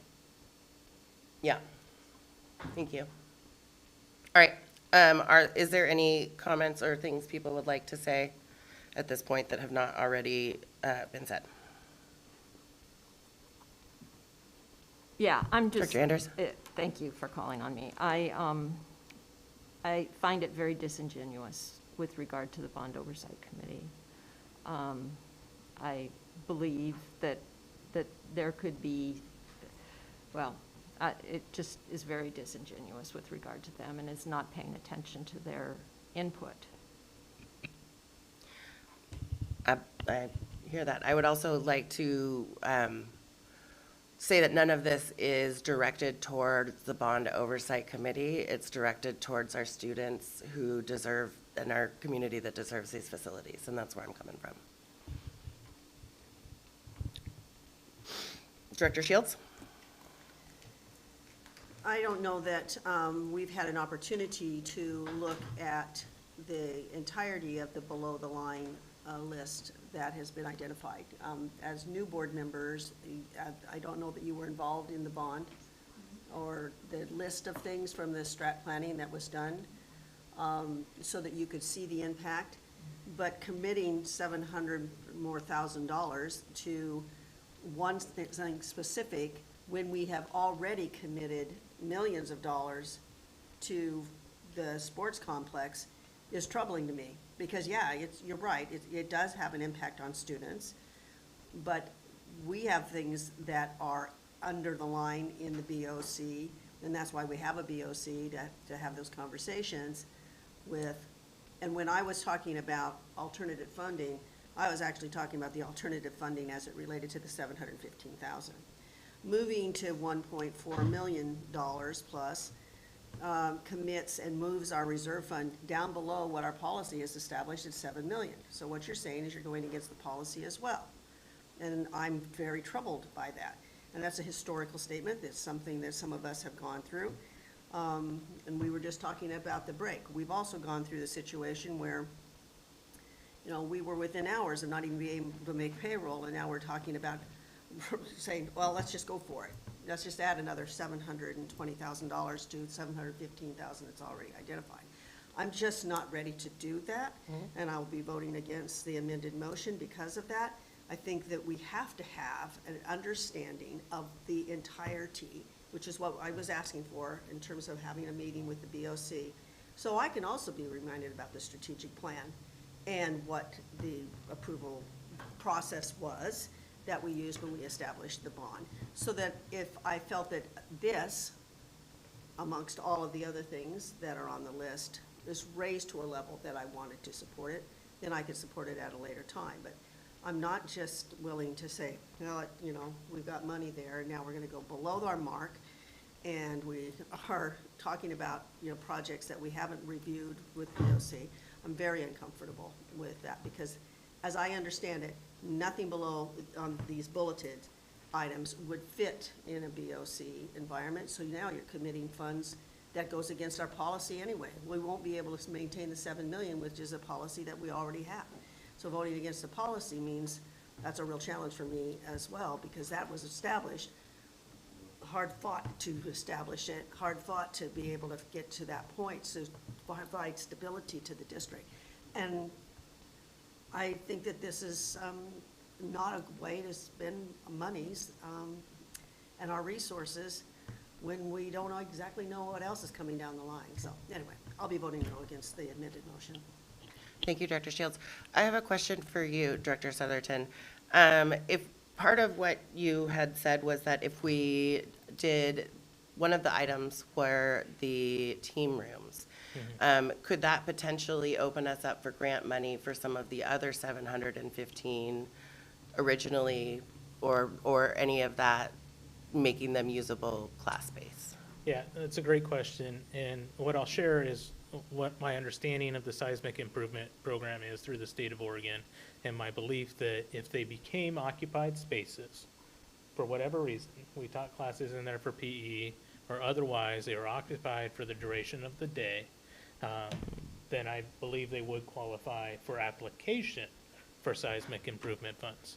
Doesn't necessarily mean that we would be awarded seismic improvement funds. We applied for Powell Butte and for Oliver this year, and we only received Powell Butte. We didn't receive any funds for Oliver because there are additional improvements we could do at that school. Does that answer the question? Okay. Please. I see David's hand up, but I was wondering too, the question if Scott is on the call still. I see Scott's screen, but I don't know if he has any more insight. It seems like he knows quite a bit about seismic grants and things of that sort. Maybe he could provide some insight to that question. In regards to the seismic improvements? and the grants? Yes, I'm happy to reply. Go ahead, Scott. Stu? Yeah. So the Oregon Seismic Rehabilitation Grant Program, there's specific eligibility criteria they have. Director Sutherland is ORS 455.400, public aquifer. It does have pretty specific stipulations. But to summarize, it says buildings with a capacity of 250 or more persons that are routinely used for student activities by kindergarten through grade 12 public schools. The, it has excluded in the past stadium because they don't view that as a capacity. They don't do seating capacity the same as they do occupied capacity. So it doesn't matter if there's certain 2,000 people, how many people are actually occupying so you get down to your team rooms and all that. So we look at the capacity of 250. It wouldn't. I'd be impressed to see that, in a couple, 2 or 3 teams. Again, it has to go through the lens of the state, which is in the environment control. And the director Sutherland's comments is, went after all of them, copy it, and this copy it back last week, went after busted out, and all of our, we got busted out. So, if I were Oliver, I would take that personally. They're looking at, candidates that really maximize their impact. So, yeah, I think they look at that for scrutiny. My understanding is they could be 2 passes, which are obviously sort of passed on, which require more scrutiny to adapt to other people's available budget. So, it would be a hard sell grant. Yeah. In its current language. So much. Director Lynn? Sure, yeah, just to make a few points in support of the motion. We had the original 715, seemed like it was agreed to. It seemed like, we were going to look for alternative funds there if, the bond oversight committee wanted to collaborate with us on that. But then the other issues, were above and beyond that. And that doesn't seem to be an issue that is a slight or a bond oversight committee issue. Unless they identify it as something below the line or something identifiable that they want to reach out to us and fund for. Second, we've heard consistently this full year on the board how from the top to the bottom in our district sees our athletic facilities as shameful and left behind and something that is an unfulfilled promise from past boards. Heard it consistently from the athletic director down to parents. So it seems like it's important to do, and it's something that people are expecting us to follow through on our promises. And then the policy, we keep talking about policies around the board reserve fund, and in my mind, it's kind of a waste of time because we keep trying to talk about ways to tie our hands or somehow tie the hands of future boards, which we cannot do, on this amount of money that can be spent for school district purposes. So really, I mean, if this motion passes, then that policy was a waste of those people's time at the time it was passed. Because if we have decisions that we need to make, we're gonna make them at this moment, not based on what the previous board decided. And future boards will look at the same decisions and need to make it at that time. So those were my points of the motion. Thank you, Director Lynn. Director Harden, do you have anything? Yes, I have a lot of points. This is a tough one. I don't want us to lose sight that the bond reserve fund is a one-time money. It's not coming back. It was through the property sales. We do need to be very, very careful how we spend that money. That's one point. Another point I have is that, we want these tasks to happen, and I feel we all acknowledge that they need to happen.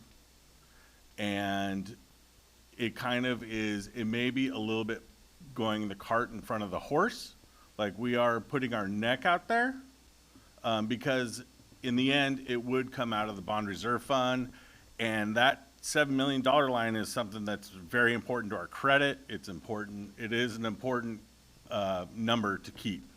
We can't. It can't be overlooked, and it is tempting because the money's there.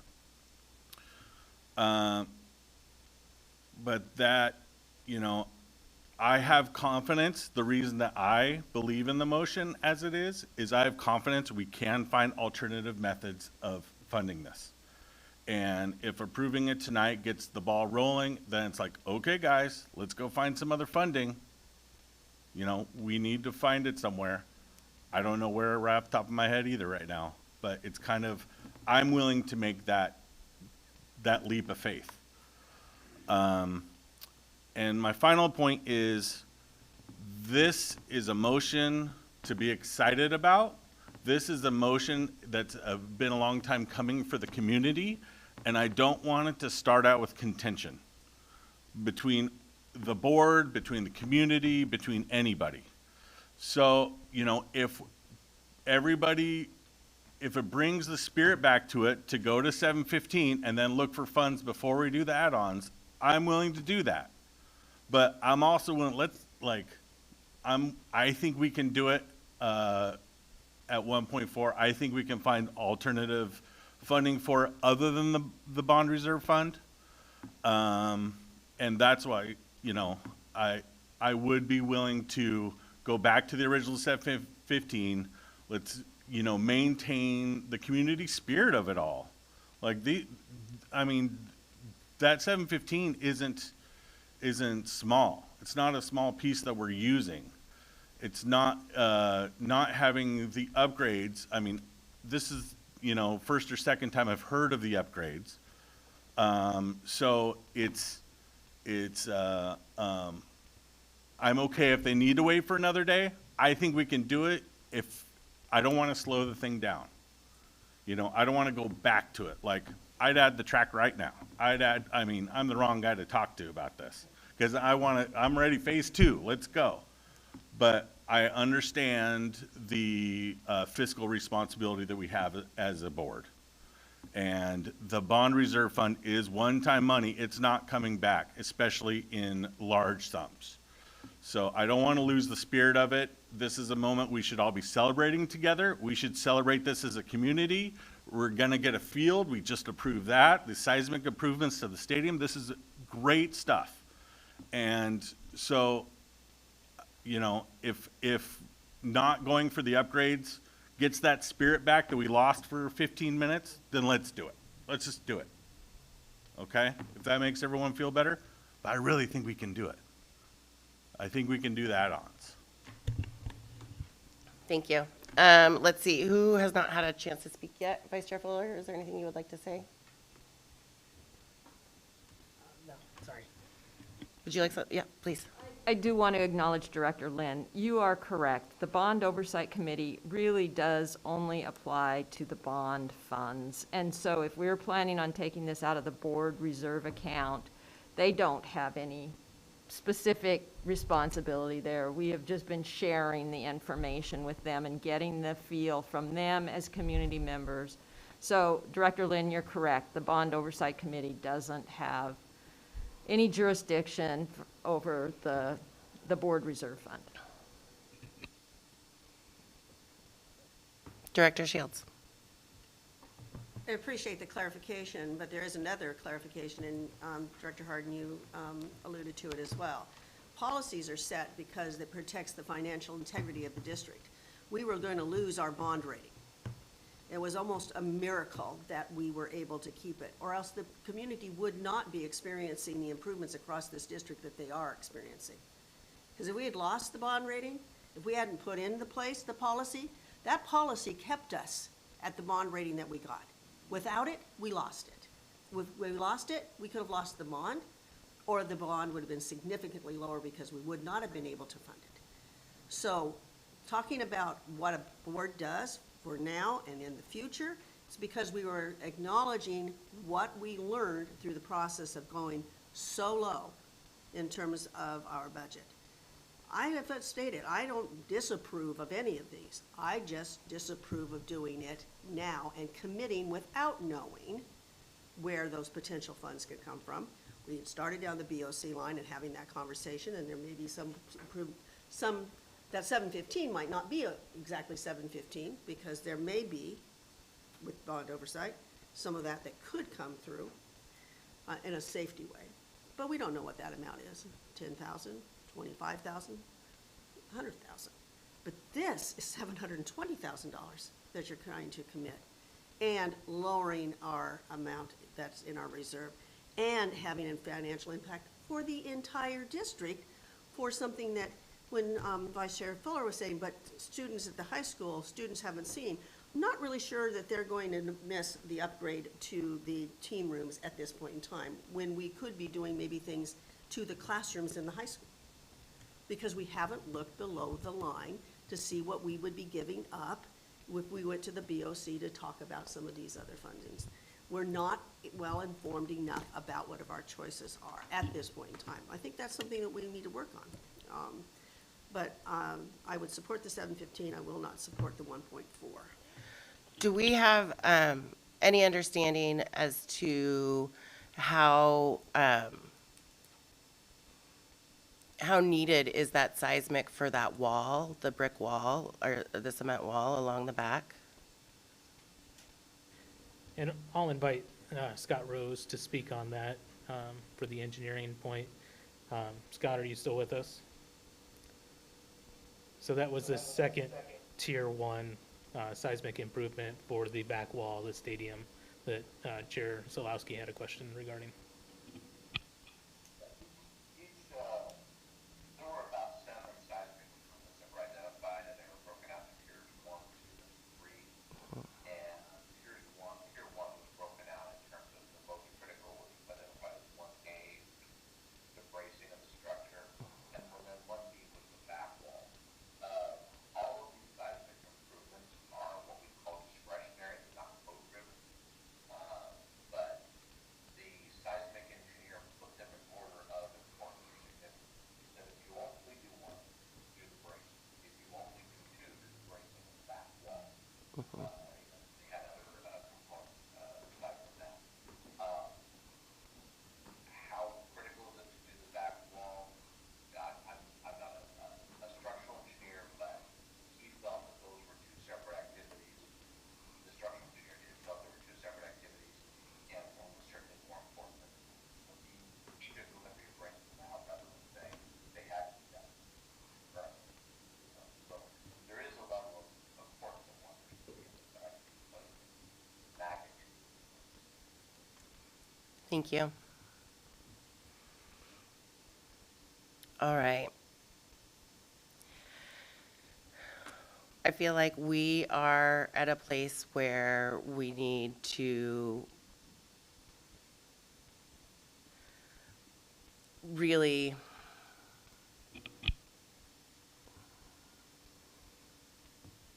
think about what our actions are going to be. And I do think that I'm definitely feeling a little trepidatious about the extra 700. That's a lot of money. And similar to Director Harden, you know, I would say that as I've sat in on ideal athletic committees and different, you know, the sports things, the community support is there. They want this. They want to build their whole community. There's a whole bunch of people out there that really want to see this happen. And I think that the potential is there for, you know, some type of like fundraising or booster thing. Like, I really do feel like there's people out there that want this, that want to spend money on it. So I'm willing to put my neck out there and say that I think that we should go ahead and approve this right now. I don't know when the last time, honestly, any of you used those bathrooms. I've used them recently, and, I mean, not just for my own comfort, but they're not great, you know, like, the facilities are not great. And so I would really encourage us to go ahead and move forward. So at that point, I'm going to call for a vote. Let's go, all those in favor of the amended motion, spending 1.4 and change, raise your hand and say aye. Aye. Aye.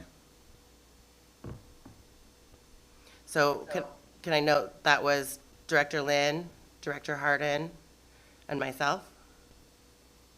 Okay, all those opposed? Director Shields and Director Andrews. And those abstaining?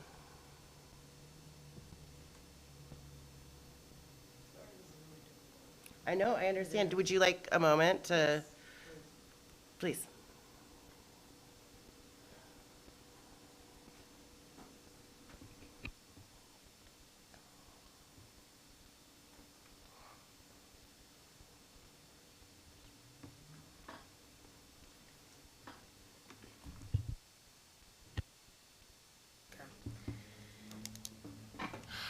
So, after like really thinking and going back to like reflecting, I guess, on like my time as being a student and also hearing from the people in the community as well too. I do worry because I do know that first off, I have faith in our community that we are gonna find additional funds, because I know that even though like there's a lot of friction right now, there's so many compassionate people in this community that wants to see Centennial thrive. It's not our fault that we have been dealt the hand that we got, that we don't have many businesses in the district, and that we don't have those different types of things, and that it's been sliced down to like where we are now. But I remembered when I was in school and how like, even though I just remember, I remember when I was in school and then looking back at like the different like booster clubs and like all those things that our community had before us. And slowly, because we lost public funding with no fault of our own, we've lost that. And so, yes, I would like to see this prove. I think that we could really do it. I'm on that side. But I also want to acknowledge that we do have financial things that we have to abide by as well too. And I don't want to forget that we are also seeing our professionals, teachers, licensed teachers, support staff, everyone at that, level being severed. I do feel though that and it's a step, it's not gonna fix everything, but if we can bring community like to the forefront and the center of this and enliven people back up again, like you were saying, I really do think that this will be a start to us coming together more and really trying to fix our problems. And so with that being said, I mean,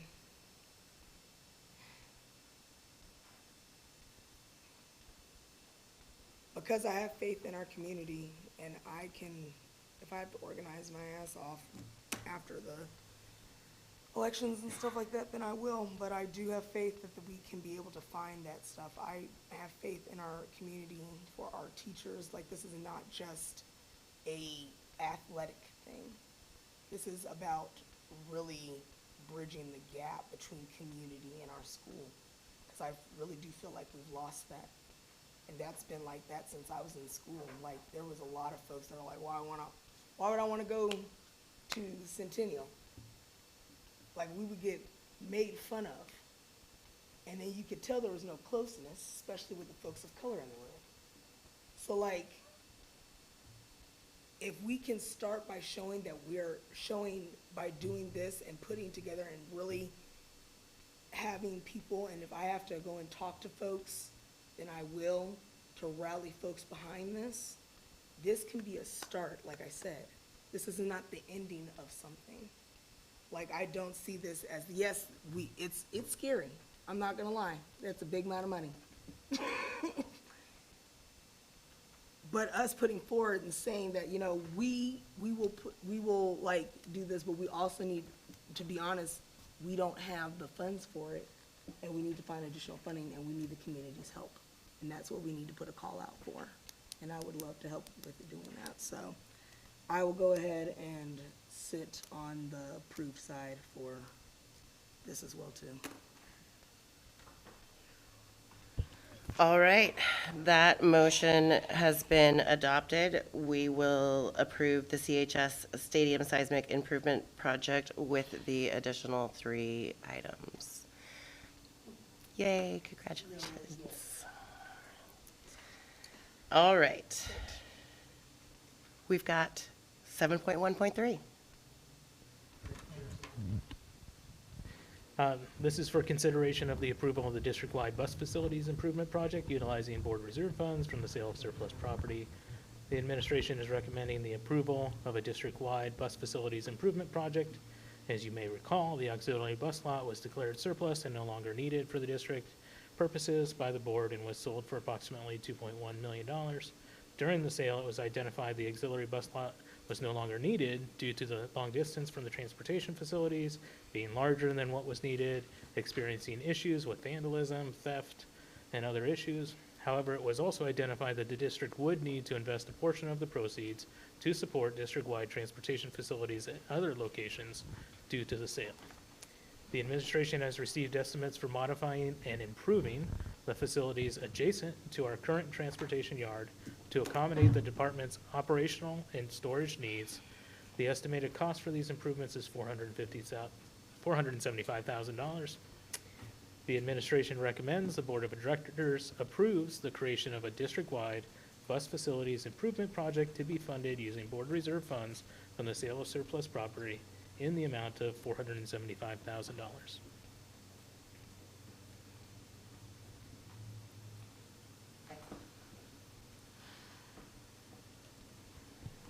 Is there a motion on the table?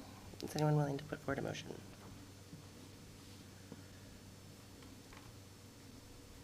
Motion to approve? Thank you, Director Harden. Thank you, Vice Chair Fuller. It's moved and seconded that we approve the district-wide bus facilities improvement project. At this point, I'd love to go around and get a feeling of where people feel on this, if they have any questions or concerns. Can we start with you, Director Harden? No questions or concerns. We need to take care of our buses as they're a vital part of our transportation. Director Andrews? No questions. Director Shields? No questions. Director Lynn? Nope. Vice Chair Fuller? All righty. And then let's go ahead and take the vote. All those in favor, raise your hand and say aye. Aye. Aye. All right, it's unanimous. The motion has been adopted. We have approved the district-wide bus facilities improvement project. Thank you all. Thank you. You're still on. Indeed. So let's see, we have agenda item 7.1.6, 7.1.6. And I will find the board note here. This agenda item is for consideration of the approval of additional scope for bond projects at Pleasant Valley Elementary, Centennial High School, and Powell Butte Elementary. So not the board reserve account. This is for the bond projects account, bond reserve account.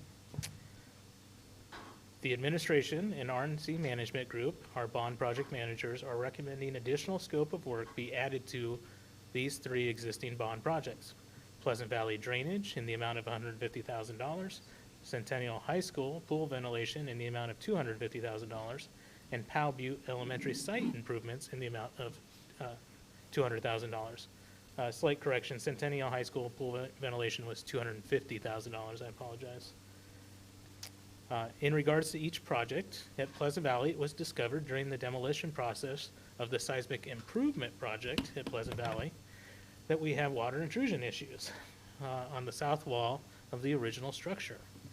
These issues must be addressed to prevent damage to the building and interior spaces that will be completed as part of the seismic project. Although unknown at the time of development of the bond projects, this project is part of site drainage, which was specifically called out in the bond as being addressed, being an issue to be addressed. The administration has received an estimated project cost for this additional work of $150,000, and it would be funded with overall bond contingency funds. I'm happy to discuss project by project if you have questions, or I can wait till the end if there's questions of the board. Thank you. Let's go ahead and take a motion for all 3 of those. Motion to, is it transfer? Correct? The administration is recommending the Board of Directors approves the additional above scope of work be added to the 3 existing bond projects and provide additional approval for additional funding in the amount of $150,000 for the Pleasant Valley project, $250,000 for the Centennial High School project, and $200,000 for the Powell Butte Elementary site improvement projects, funded by a transfer of overall bond contingency funds to the respective project budgets listed above.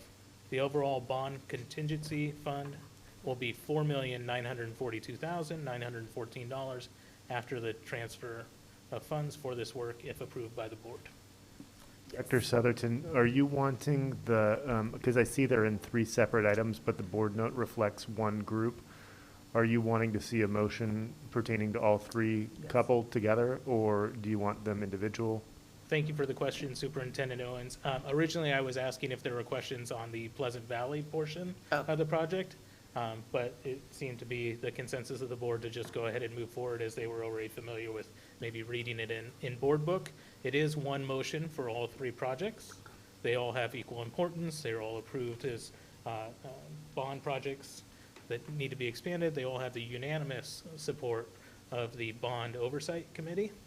And so it would be one motion for approving all 3.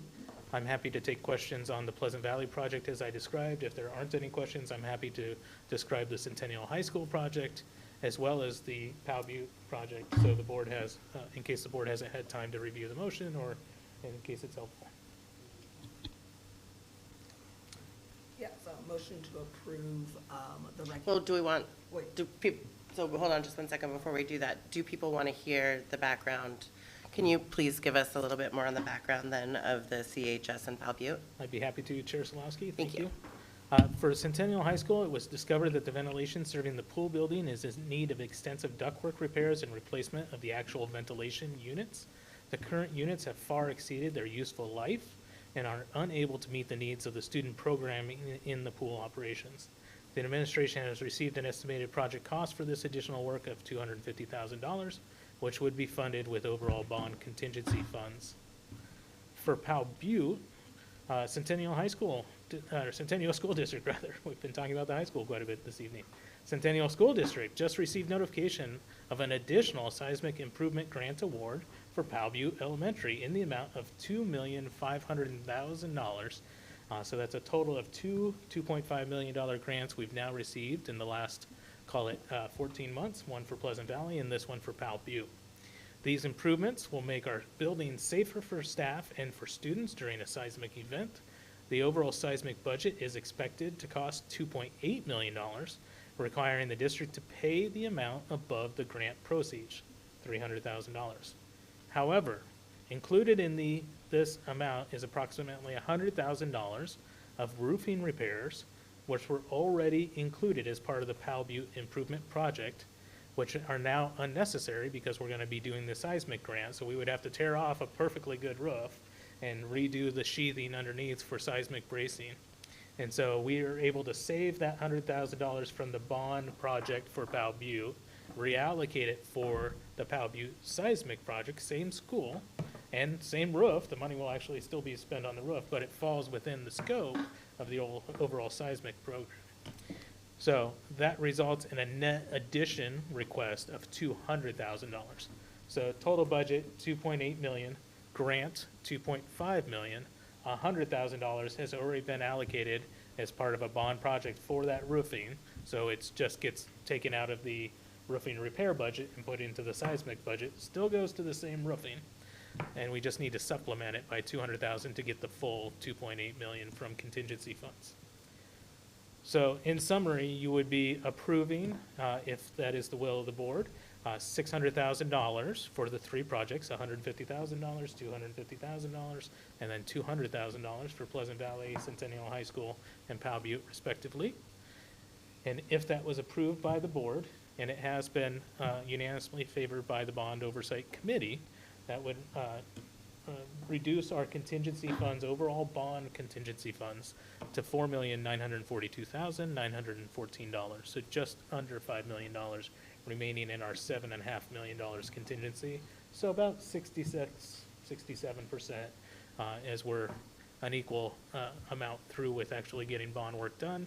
And important to note that this would yet again be money transferred out of contingency that is for added scope. So it's not that it's a cost overrun, it's not that it's an inefficient management, it's not that even inflation, even though we know that's happening.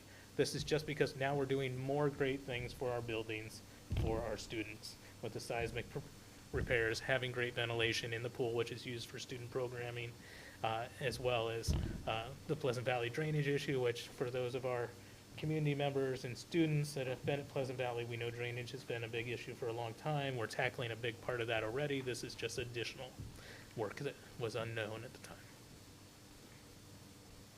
Thank you so much. Thank you. All right, I believe we might be ready. So, motion to approve the above additional scope of work be added to these three existing bond projects and provide approval for funding in the following amounts: Pleasant Valley's drainage, which is $150,000, Centennial High School pool ventilation, which is $250,000, and Powell Butte Elementary site improvement, which is $200,000. Funded by transfer of overall bond contingency funds to the respective projects listed above. The overall bond project contingency fund will be $4,942,914 after the transfer of funds for this work. Thank you. Is there a second? Second. Excellent. It is moved and seconded that we move forward with the approval of these three existing bond projects.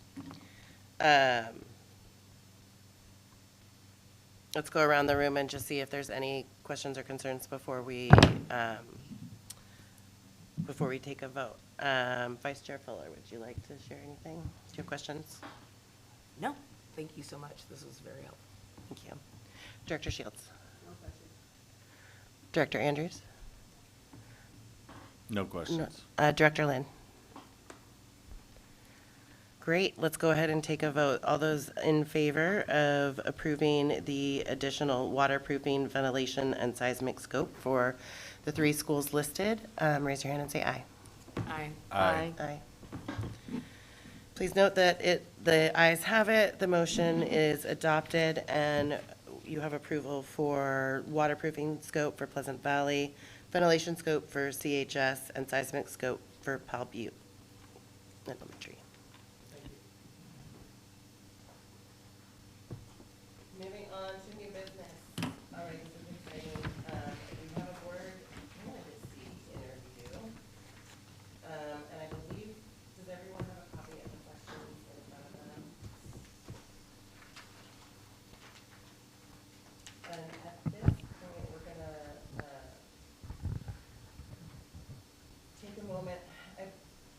Our candidates are in the gallery. Okay, excellent. So can we ask one of them, the first candidate, to come forward, and as the second one, just to have intro text?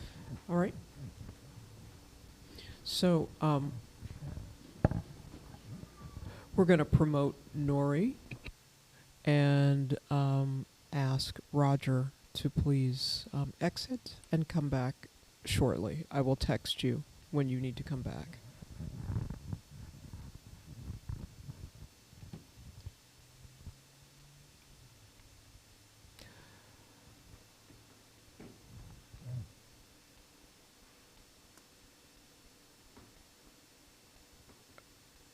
I'm waiting for Roger to. Oh, There we go. Okay.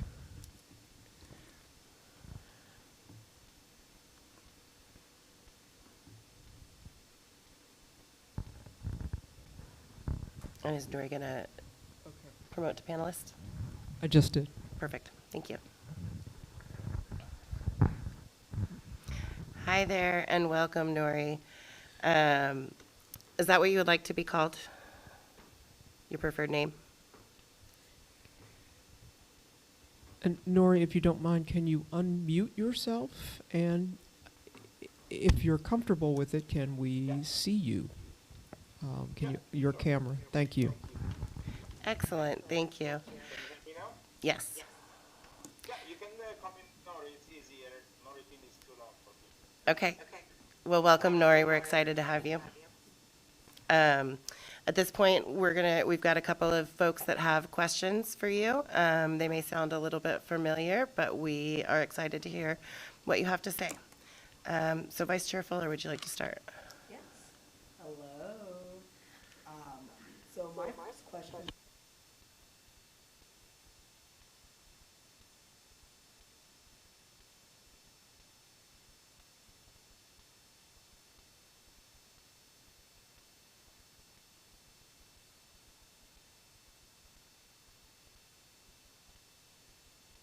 Nori, we just lost you. Don't know if you can hear us. We just lost you. There, you're back.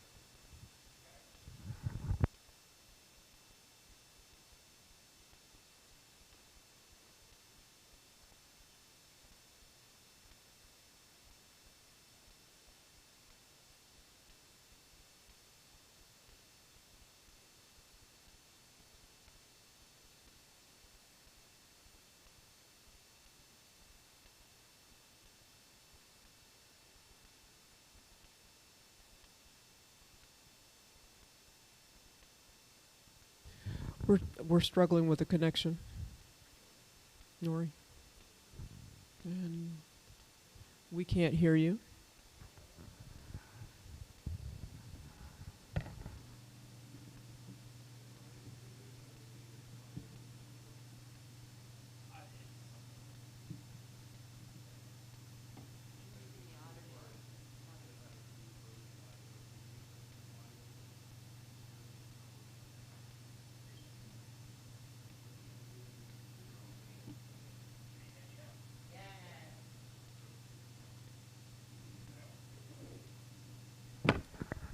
Yes, We we got can you. hear you.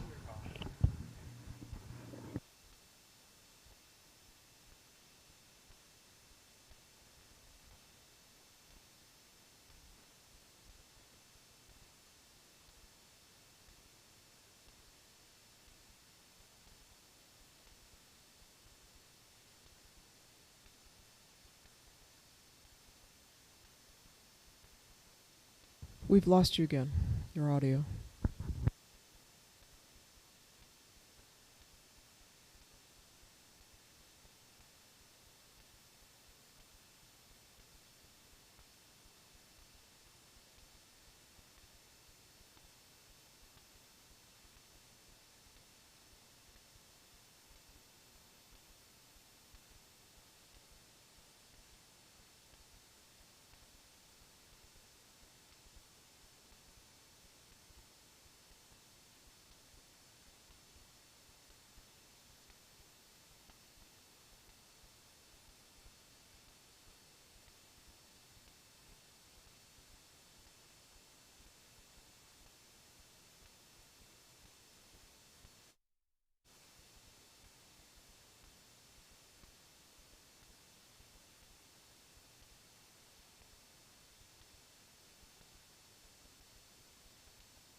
Excellent.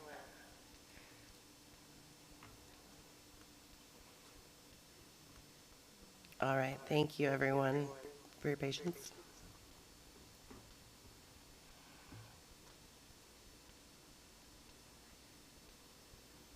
All right, Nuri, you back?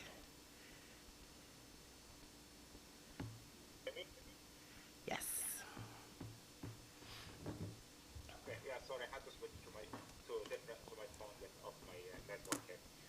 Yeah, I believe did you guys catch any of what I was saying, or I have to start over?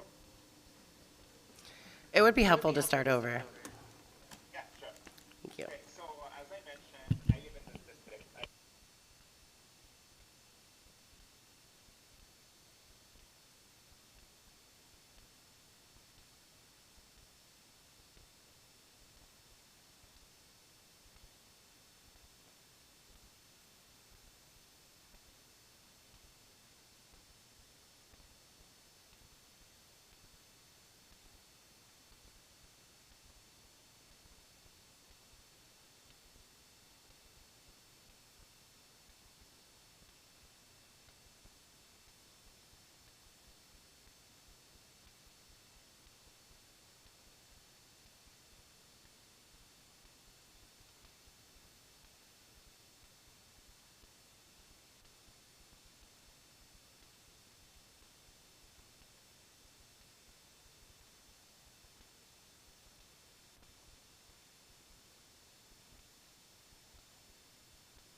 Thank you so much. Director Shields. Hi, Nori, can you hear me okay?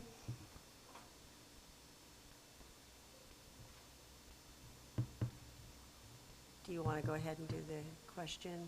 Or, Nori, can you hear it, the question? Yeah, I can hear you. Perfect. Let's go to the second question then. What is your understanding of a school board's basic duties and our basic responsibilities? Okay, so I believe the board has the responsibility of the district, so they are the decision makers, and pretty much one of actually the board function is that appoint the superintendent for the district, and they oversee the district for the district progress, and they are pretty much managing all the schools and the district, and they are managing the procedures, coming up with procedures, and overseeing projects, and see where you can improve each school and what it needs, and going from there.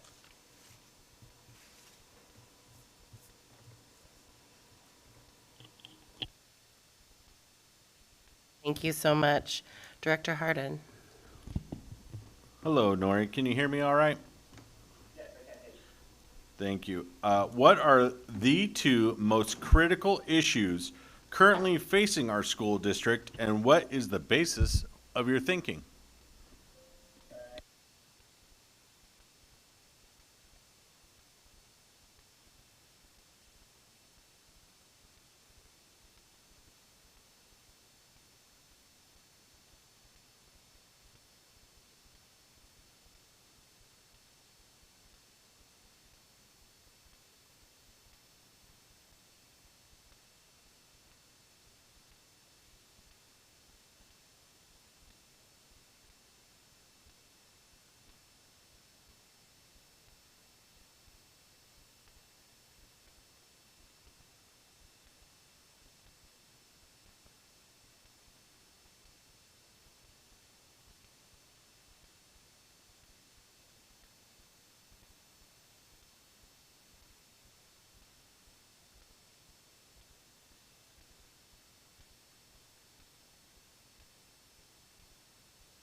Thank you.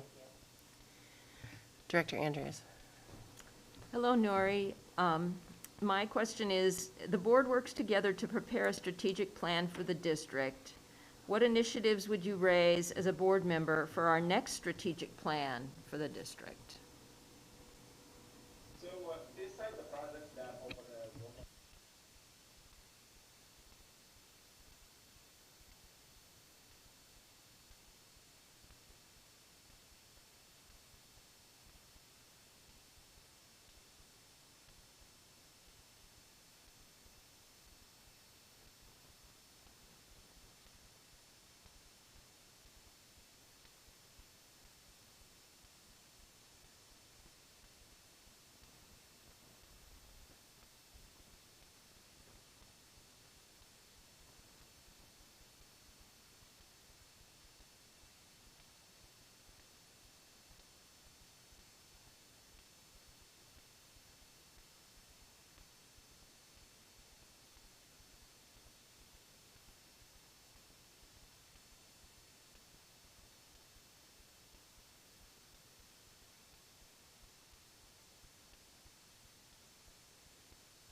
Thank you very much.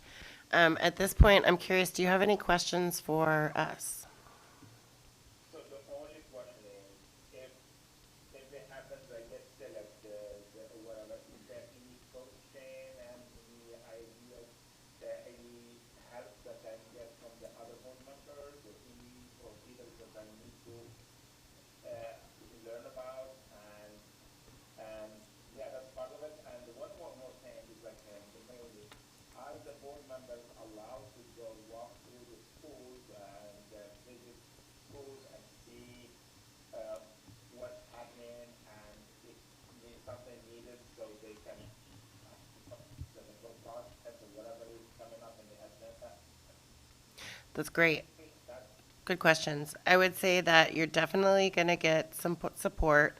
There's definitely a lot of reading, a lot of policies and things to get caught up on. And then, we're definitely, yeah, I'm still new too, and so there's a lot of mentoring that happens and a lot of connection that happens as well. So you wouldn't be it's not just sink or swim. But maybe, could I ask you to elaborate a little on the second part of his question about visiting schools? Yeah, and I would also add, Nori, good to see you, by the way, to the response that Chair Solowski gave is that we had 2 board trainings with board trainer from the School Boards Association, from the statewide organization. Those are recorded and available on our YouTube channel, and so that would be something I think would be valuable to go back and review because I think it gives a good baseline orientation for school board work, and those are available and could be part of the kind of onboarding piece as well. As far as going into schools for visits, that's fine as long as they're pre-scheduled and the administrator of the school knows that you're coming. Those are normally scheduled through the superintendent secretary, who then contacts the school and then arranges a good time, because it's helpful to have the administrator give you a tour of the school so that you can get some commentary from the administrator as to what's happening at the school rather than just walking around on your own, if that makes sense.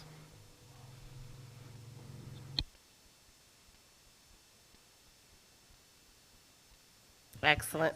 Thank you very much. At this point, let's go ahead and we'll interview our other candidates. And Nori, if you don't mind leaving the Zoom call, and then we'll text you when it's time to come back. Good. Thank you.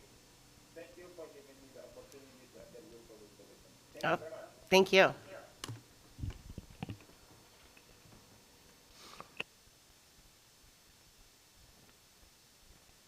I just sent Roger a text. He should be joining us shortly.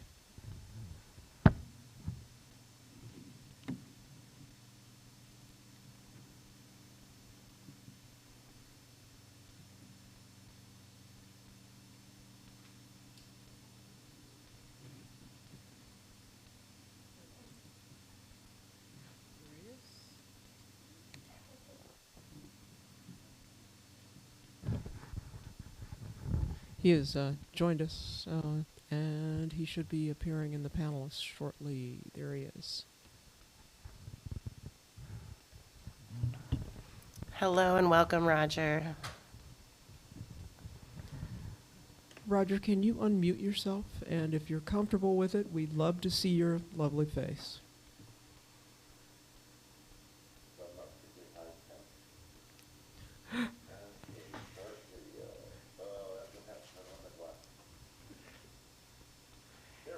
Hey, Roger. Welcome. We've got a couple questions for you today, and then we're going to allow some space at the end for you to ask questions of us. So we'll jump right in. Vice Chair Fuller.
Thank you very much, Roger. Sorry.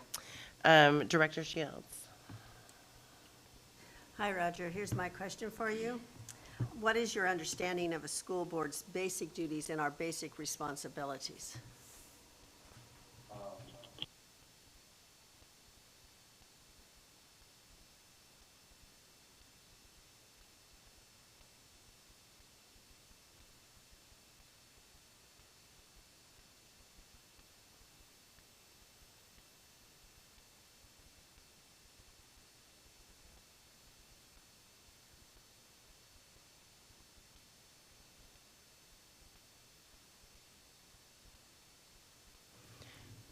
Thank you very much. Director Hardin, question 3. Yes.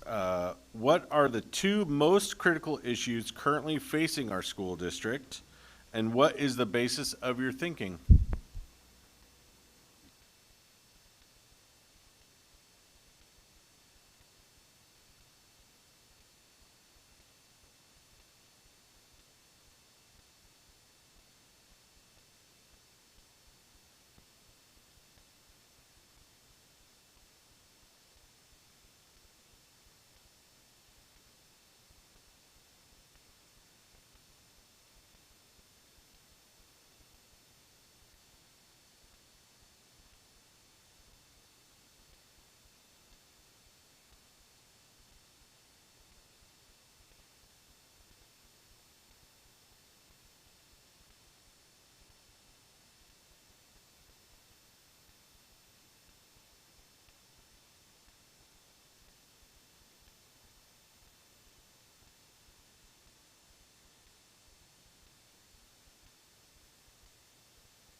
Thank you very much. Director Andrews.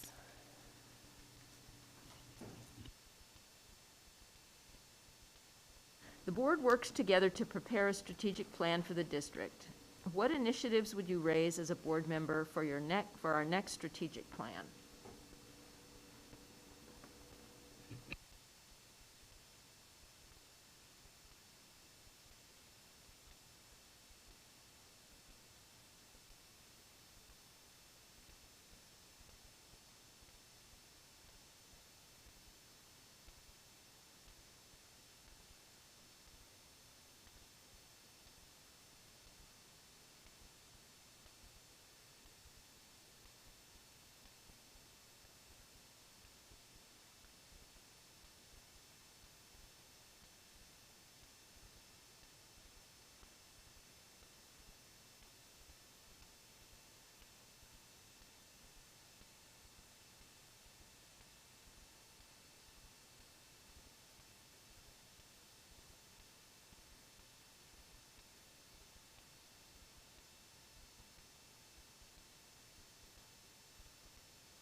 Thank you so much.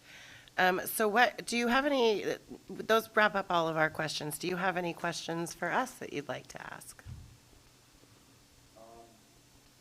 None that came to mind. I am extremely heartened by the thoroughness of the presentation from the superintendent, the administrative officials, and the allow for time for discussing of things. Being frank and transparent about disagreements, as well as finding ways to collaborate.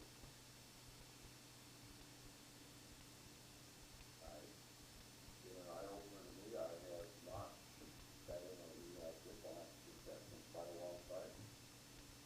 And to me, it exemplifies what our country, what our society is all about, is that we are blessed and privileged to live in a country where citizens, residents, everyday people can work together to an end. And the prospect of doing that is part of what tells me it's possible. So I thank you very much for your time. Thank you so much, Roger, for your time. I really appreciate it. At this point, I believe we'll ask, I think, do we go into executive session? Not executive session, but you would do a blind vote, not a secret ballot. Right. So, yep. So let's go ahead. Roger, can we ask you to step out of the meeting for a little while? And then we'll definitely call you guys both back.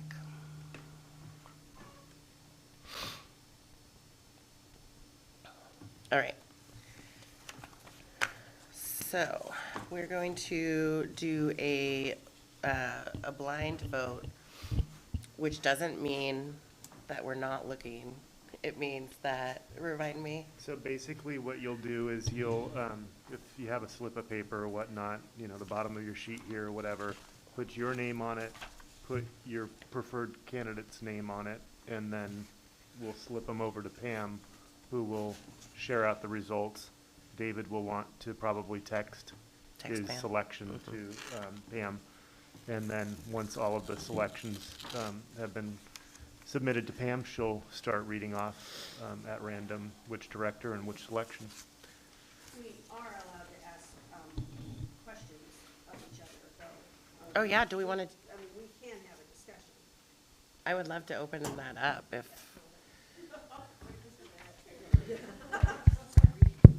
yeah, I would love to hear what thoughts are, or if there's anything that you would like to say for the good of the board before we get started. Did you have an opportunity to discuss the position with either of the candidates? And did you have some impressions that you'd like to share with us? I did have the opportunity to speak with Nori ahead of time. And, you know, I think what stood out to me with him was definitely some enthusiasm for the role. I did not have a chance to connect with Roger. beforehand. But my impression from the interview is that he does seem to have a good hold on what the school district is facing. And I'm not sure if that came across in Nori's interview.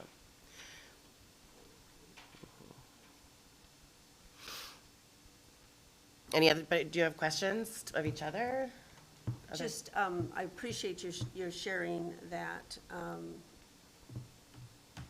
just the final comments, I guess, of Roger's about just citizenry, right? And participation and being part of a process is important to all of us, right? And recognizing that we can move forward even when there's discord. I thought, appreciated his acknowledgement of at least watching what goes on. So often, I don't think board candidates have an idea of what really is happening in this. Although Nori also, nailed it in terms of the role of the superintendent and that as well. So I think we have two very well qualified people here, and I appreciate that they're interested in serving. Because as we know, it's time and commitment and thought. So I just really, Nori and Roger, I think either one of these men would be an asset to us. So I my appreciate general that. appreciation. Director Lynn, go ahead.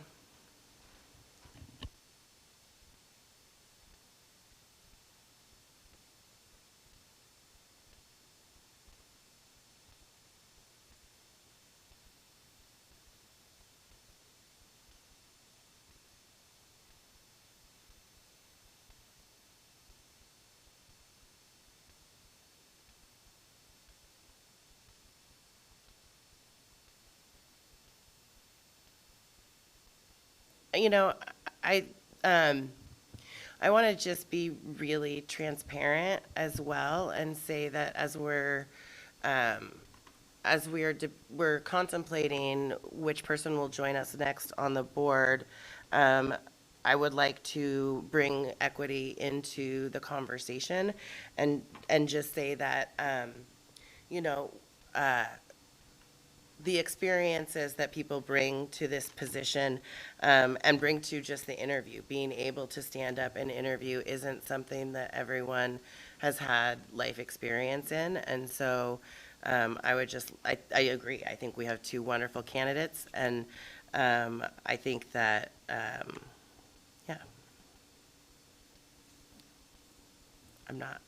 Can't be really eloquent when I say That's okay. things like. No, I want to thank you for actually stating that, because as a person that is like not your average anything when it comes to like organizing and being a leader and all that stuff, it's very like, I have anxiety when it comes to interviews. So like, I totally appreciate you pointing that out and different things like that. So I think we have two wonderful candidates as well. And I think we would look forward to having either both of them. Excellent. Unless there's anything else I'm seeing, let's go ahead and start our blind vote. David, you want to go ahead and text Pam, and the rest of us will.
The following board people have voted for Nori.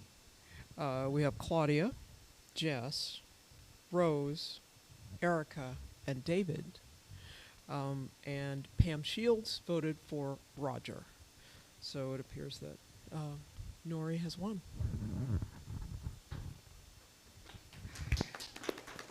Congratulations. So at this point, after the meeting, I'll give them a call. Is that kind of what are we? I think that's what happened with, Yeah, after the meeting. after the meeting, I got a call. Okay. Then I will take care of the communication. I'll call both of them after the meeting and let them know. All right. Moving right along. Where are we at? 7.2.2, Director Callahan. Please join us. Yes. I just want you to be cognizant of the time and keep in mind that we have an executive session afterwards. So Should I excuse This- myself for this part? this, I don't know. It's up to you. You do have a 10 o'clock deadline where you have to re-vote, or you all vote and decide to go past 10 o'clock. So Okay. keep that in Why mind don't I as step you're out and you marching guys, through we have a this. quorum without me, so why don't you guys keep working and I will reach out to the candidates. That's not it. Oh. I'm just thinking about the time and the agenda and the executive session. Oh, So thank you. Sorry. I don't, Should, I don't want to, you may want to drop some of the things on the agenda or vote to go long. all There you go. right. That is great. Can I get a little bit of consensus? Let's just go until let's see how far we get, because it depends on the number of questions, and then you can ask us if we want to go past 10 o'clock, and we can say, Great. Forward roll. Oh, David? If we could keep it to the title and a quick summary and then move to questions, that might help us move faster. Wonderful suggestion. Okay, good evening, Board, Board of Directors. So I am requesting approval for world language adoption, along with your approval to not exceed $250,000 for the purchase of. In 2021, 2021, districts were scheduled to review and adopt world language curriculum, which is Division 22 requirement.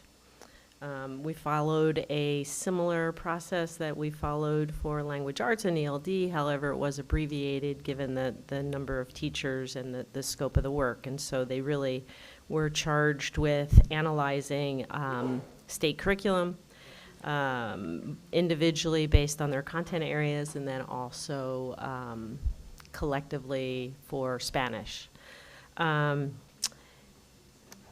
As it's reflected in the board note, French and Spanish AP have selected the Vista Higher Learning publisher. Spanish 1 and 2, they've selected Savas, and American Sign Language selected Dawn Sign Press. I'll also note that between that French and American Sign Language, they did not, the state list provided to them did not capture what they needed, and so both of those are independent adoptions, and they still went through all the scoring to meet the needs. I'll leave it there unless Great. there's questions. Going around the room, raise your hand if you have any questions. Hearing none, let's go ahead and can we hear a motion? I motion to approve the adoption for the world language instruction with the cost of materials not to exceed $250,000. I'll second. Excellent. It's moved and seconded that we approve the curriculum materials and purchase of the world language curriculum.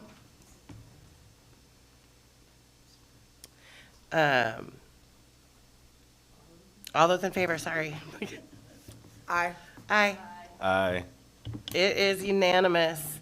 The ayes have it. We have approved the curriculum, material, and purchase of world language. Thank you Thank very you. much.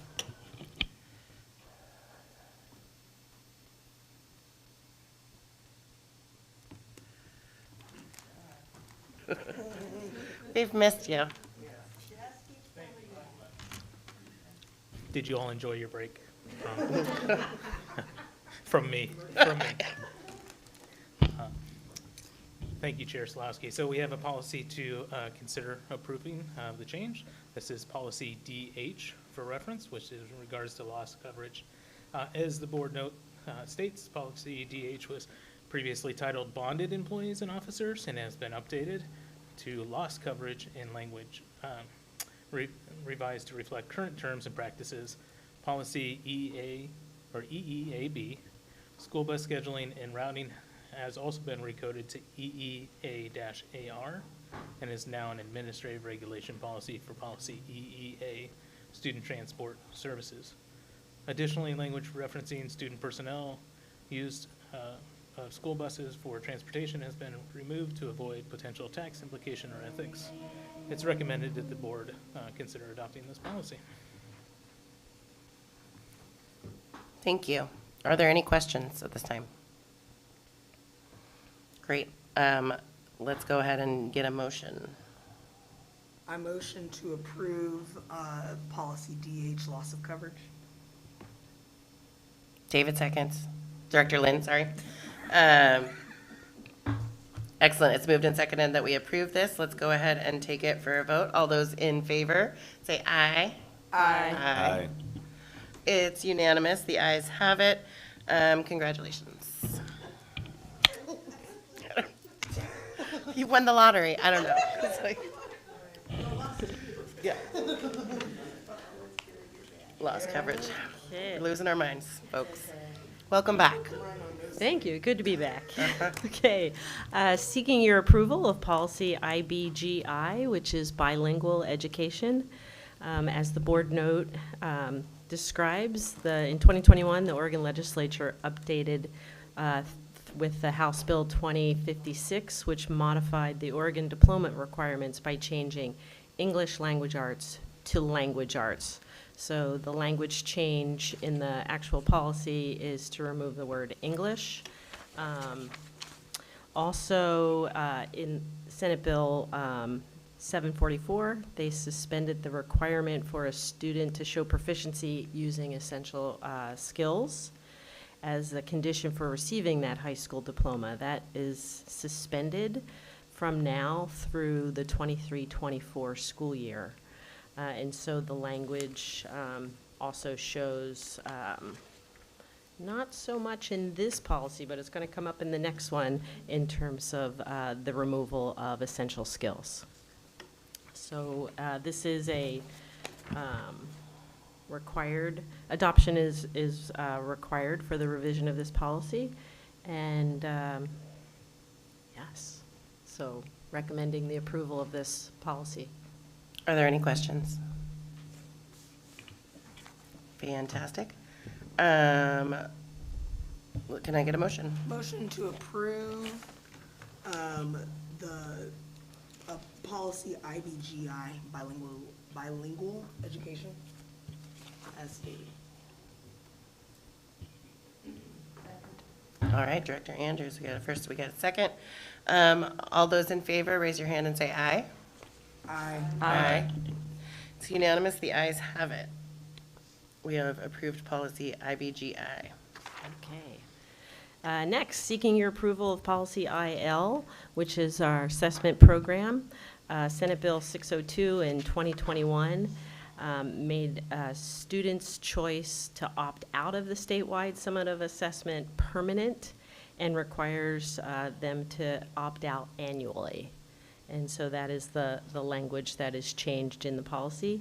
In addition to that, the policy is also impacted by the Senate Bill 744 with the essential skills, where you can see all of, wherever it says essential skills is striked out.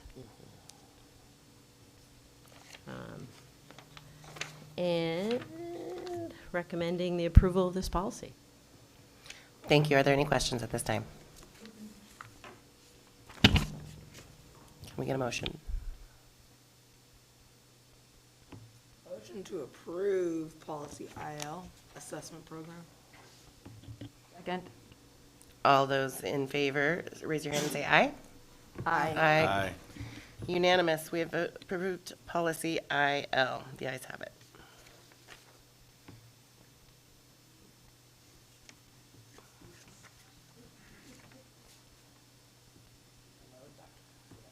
Welcome.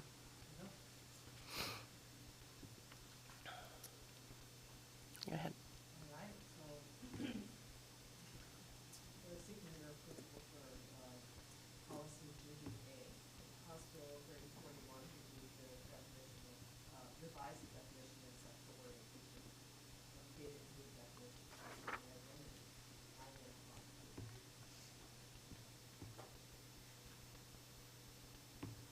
Excellent. Are there any questions? Motion to approve policy GBA. Second. Excellent. All those in favor, raise your hand and say aye. Aye. Aye. Unanimous. The ayes have it. We have approved policy GBA. Mhm. Seeking approval of policy GBEA, House Bill 3041, again, revise the definition of sexual orientation, remove gender identity, created a new definition for gender identity. Excellent. Any questions? Motion to approve GBA, workplace harassment. Second. All those in favor, raise your hand and say aye. Aye. Aye. The ayes have it. It's unanimous. We have approved policy GBEA. Yep. Seeking approval of policy GBL, specifically regarding personnel records. The modification we see here is actually consolidation of policy GBL into GBLA, resulting in changes, which include the deletion of GBLA in lieu of changes made to model sample policy GBL on personnel records. Changes primarily revolve around records requests of prospective employers, particularly the district, disclose information to prospective employers seeking information. Thank you. Are there any questions at this time? No? Motion to approve GBL personal records. Second. All those in favor, raise your hand and say aye. Aye. Aye. The ayes have it. It's unanimous. We have approved policy GBL. Thank you. Thank you, Dr. Christopher. Hello. Welcome. Good evening, board members. All right, I am here with policy IGBAF, the AR for Special Education IEP. As you can see, House Bill 3183 was passed, and with that, it specifically asks that school districts during an IEP meeting share information with families if they have a child who is deaf or hard of hearing about placements and services that are offered in the district, the ESD regional programs, or at the Oregon School for the Deaf. They also added House Bill 2105, which requires districts to share information with families who have transition age students. So we can start as early as 14, no later than 16. We need to share information with the student and the family around a less restrictive option to guardianship. So that has to do with supported decision-making for students. And then also, in October of 2021, you can see that there was an administrative rule that includes sharing information, again, no sooner than 14, no later than 16, around supported employment services for students as a part of the transition conversation. This policy is required, and I ask that you approve it. Thank you very much. Are there any questions? Please. We're talking, how many students approximately does this involve? Which parts? Because there's a couple, for students who are deaf or hard of hearing or transition age students. Transition age students, how many So technically, we have to talk every student during their 15th, when they turn 15, because they'll be 16. So that is at least a third to two-thirds of our caseload. So, yeah, so special education case managers have conversations about transition, and so this will add a little bit of additional information, but it's already a part of the process, thinking about post-secondary outcomes, what happens when students turn 18 or 21 regarding services. So this enhances that information for both families and students about what's available and what the state is helping to support as well. Can this be absorbed within our staff? Yes, I mean, it's a part of the conversation that our staff, Okay, so we yeah, just- yeah. We'll have to just provide some additional training and reminders to share the information. That was just. Yeah, right, yep. Thank you. Any other questions? Motion to approve the policy IBG, wait, oh, I said it wrong. IGBAFAR, Special Ed IEP. Second. All those in favor, raise your hand and say aye. Aye. Aye. The ayes have it unanimously. We have approved policy IGBAFAR, Special Ed IEP. All right, great. The next policy, AR, you can see has the same exact information shared within the reason why they're updating this policy. And so this is the other ones for IEPs. These are procedural safeguards. It's also a part of the process and information they just want to make sure we're sharing with families and students. This policy is also required. Excellent. Questions at this point? Motion to approve IGBAG AR Special Ed Procedural Safeguards. Second.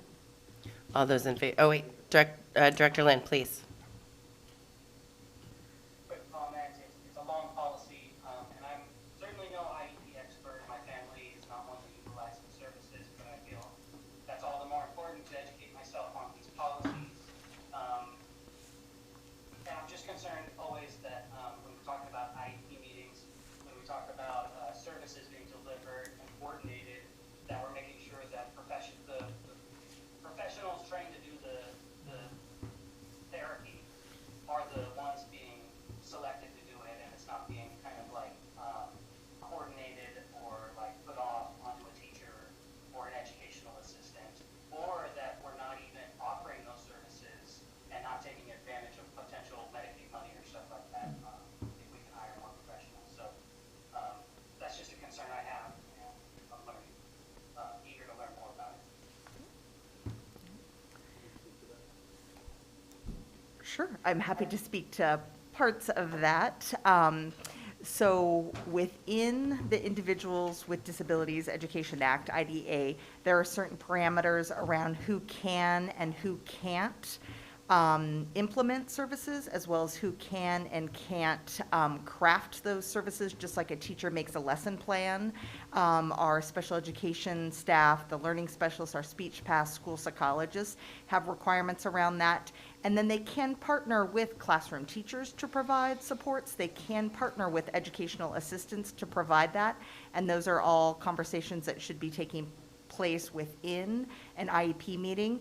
And then they also are having conversations, does this student need to work with an occupational therapist, a physical therapist? And so there are some resources and instruction that some students have to have provided by specific individuals also. Thank you. Appreciate it. Questions? Additional questions? Great. Did we have a motion? No, I didn't. Great. And second? We don't know, so. Okay. I think so. Director Andrews? Yeah. Great, thank you. All those in favor, raise your hand and say aye. Aye. Aye, it's unanimous, the ayes have it. We're passing IGB, you are correct, as far as let's just move, we're moving. We have one more for you, please. We do. We have the last one, and this is for consideration of approval policy IJ for school counseling programs. And you can see this policy is very similar to policies that Dr. Kutsuya brought, and that they are revising the statutory definition of sexual orientation, removing gender identity, and have added the new definition. This policy is highly recommended. It is a policy that we've currently had, and in the board example for the policy, you can see that the updated language was added. Questions? All those, motion. And I highly motion policy IJ, the school counseling program. All those in favor, raise your hand and say aye. Aye. The ayes have it. The motion has passed. Approved policy IJ. Thank you. Next up on the agenda, we've got 3 minutes. We can do this, folks. Future agenda items. I just want to check in and mention that talking about having the board retreat during the day on August 17th instead of in the evening. We're able to secure a spot at Edgefield. We'd like to do it during the day because there is a concert on site that evening, and so we'd like to have lunch and do our board meeting and our board training with Vince that day. More information to come, but I just wanted to put it in the pocket of everyone. Do you have any future agenda items you'd like to cover? Yeah, we could talk in July about the August and what we have on tap for that retreat day. But as far as future agenda items as we go into the new fiscal year, we have the election, board officer election. We'll see if we can't get board zone revisions to the board by that point. Introduce the new Powell Butte principal, Jared Austin. Introduce the to-be-determined CHS athletic director and assistant principal. We should be looking at revised substitute rates for the coming year, and there may be some high school calendar revisions that we need to take a look at as well. So that's what's on the horizon. Great. Anything else from anyone else? I do want to give a heads up that I'm sure, as you all know, the SCOTUS decision is going to be coming down soon. I work in the reproductive health field. I am going to be off the first 2 weeks of July, but will be mostly in Washington until Washington's primary is August 2nd. So I will be in the fold, in the thick of it, but I will be trying to communicate as fast as I can. If you need me, please text or call, because that's probably going to be the best way to get to me at this time. So just wanted to let you guys know about that. Thank you, and thank you for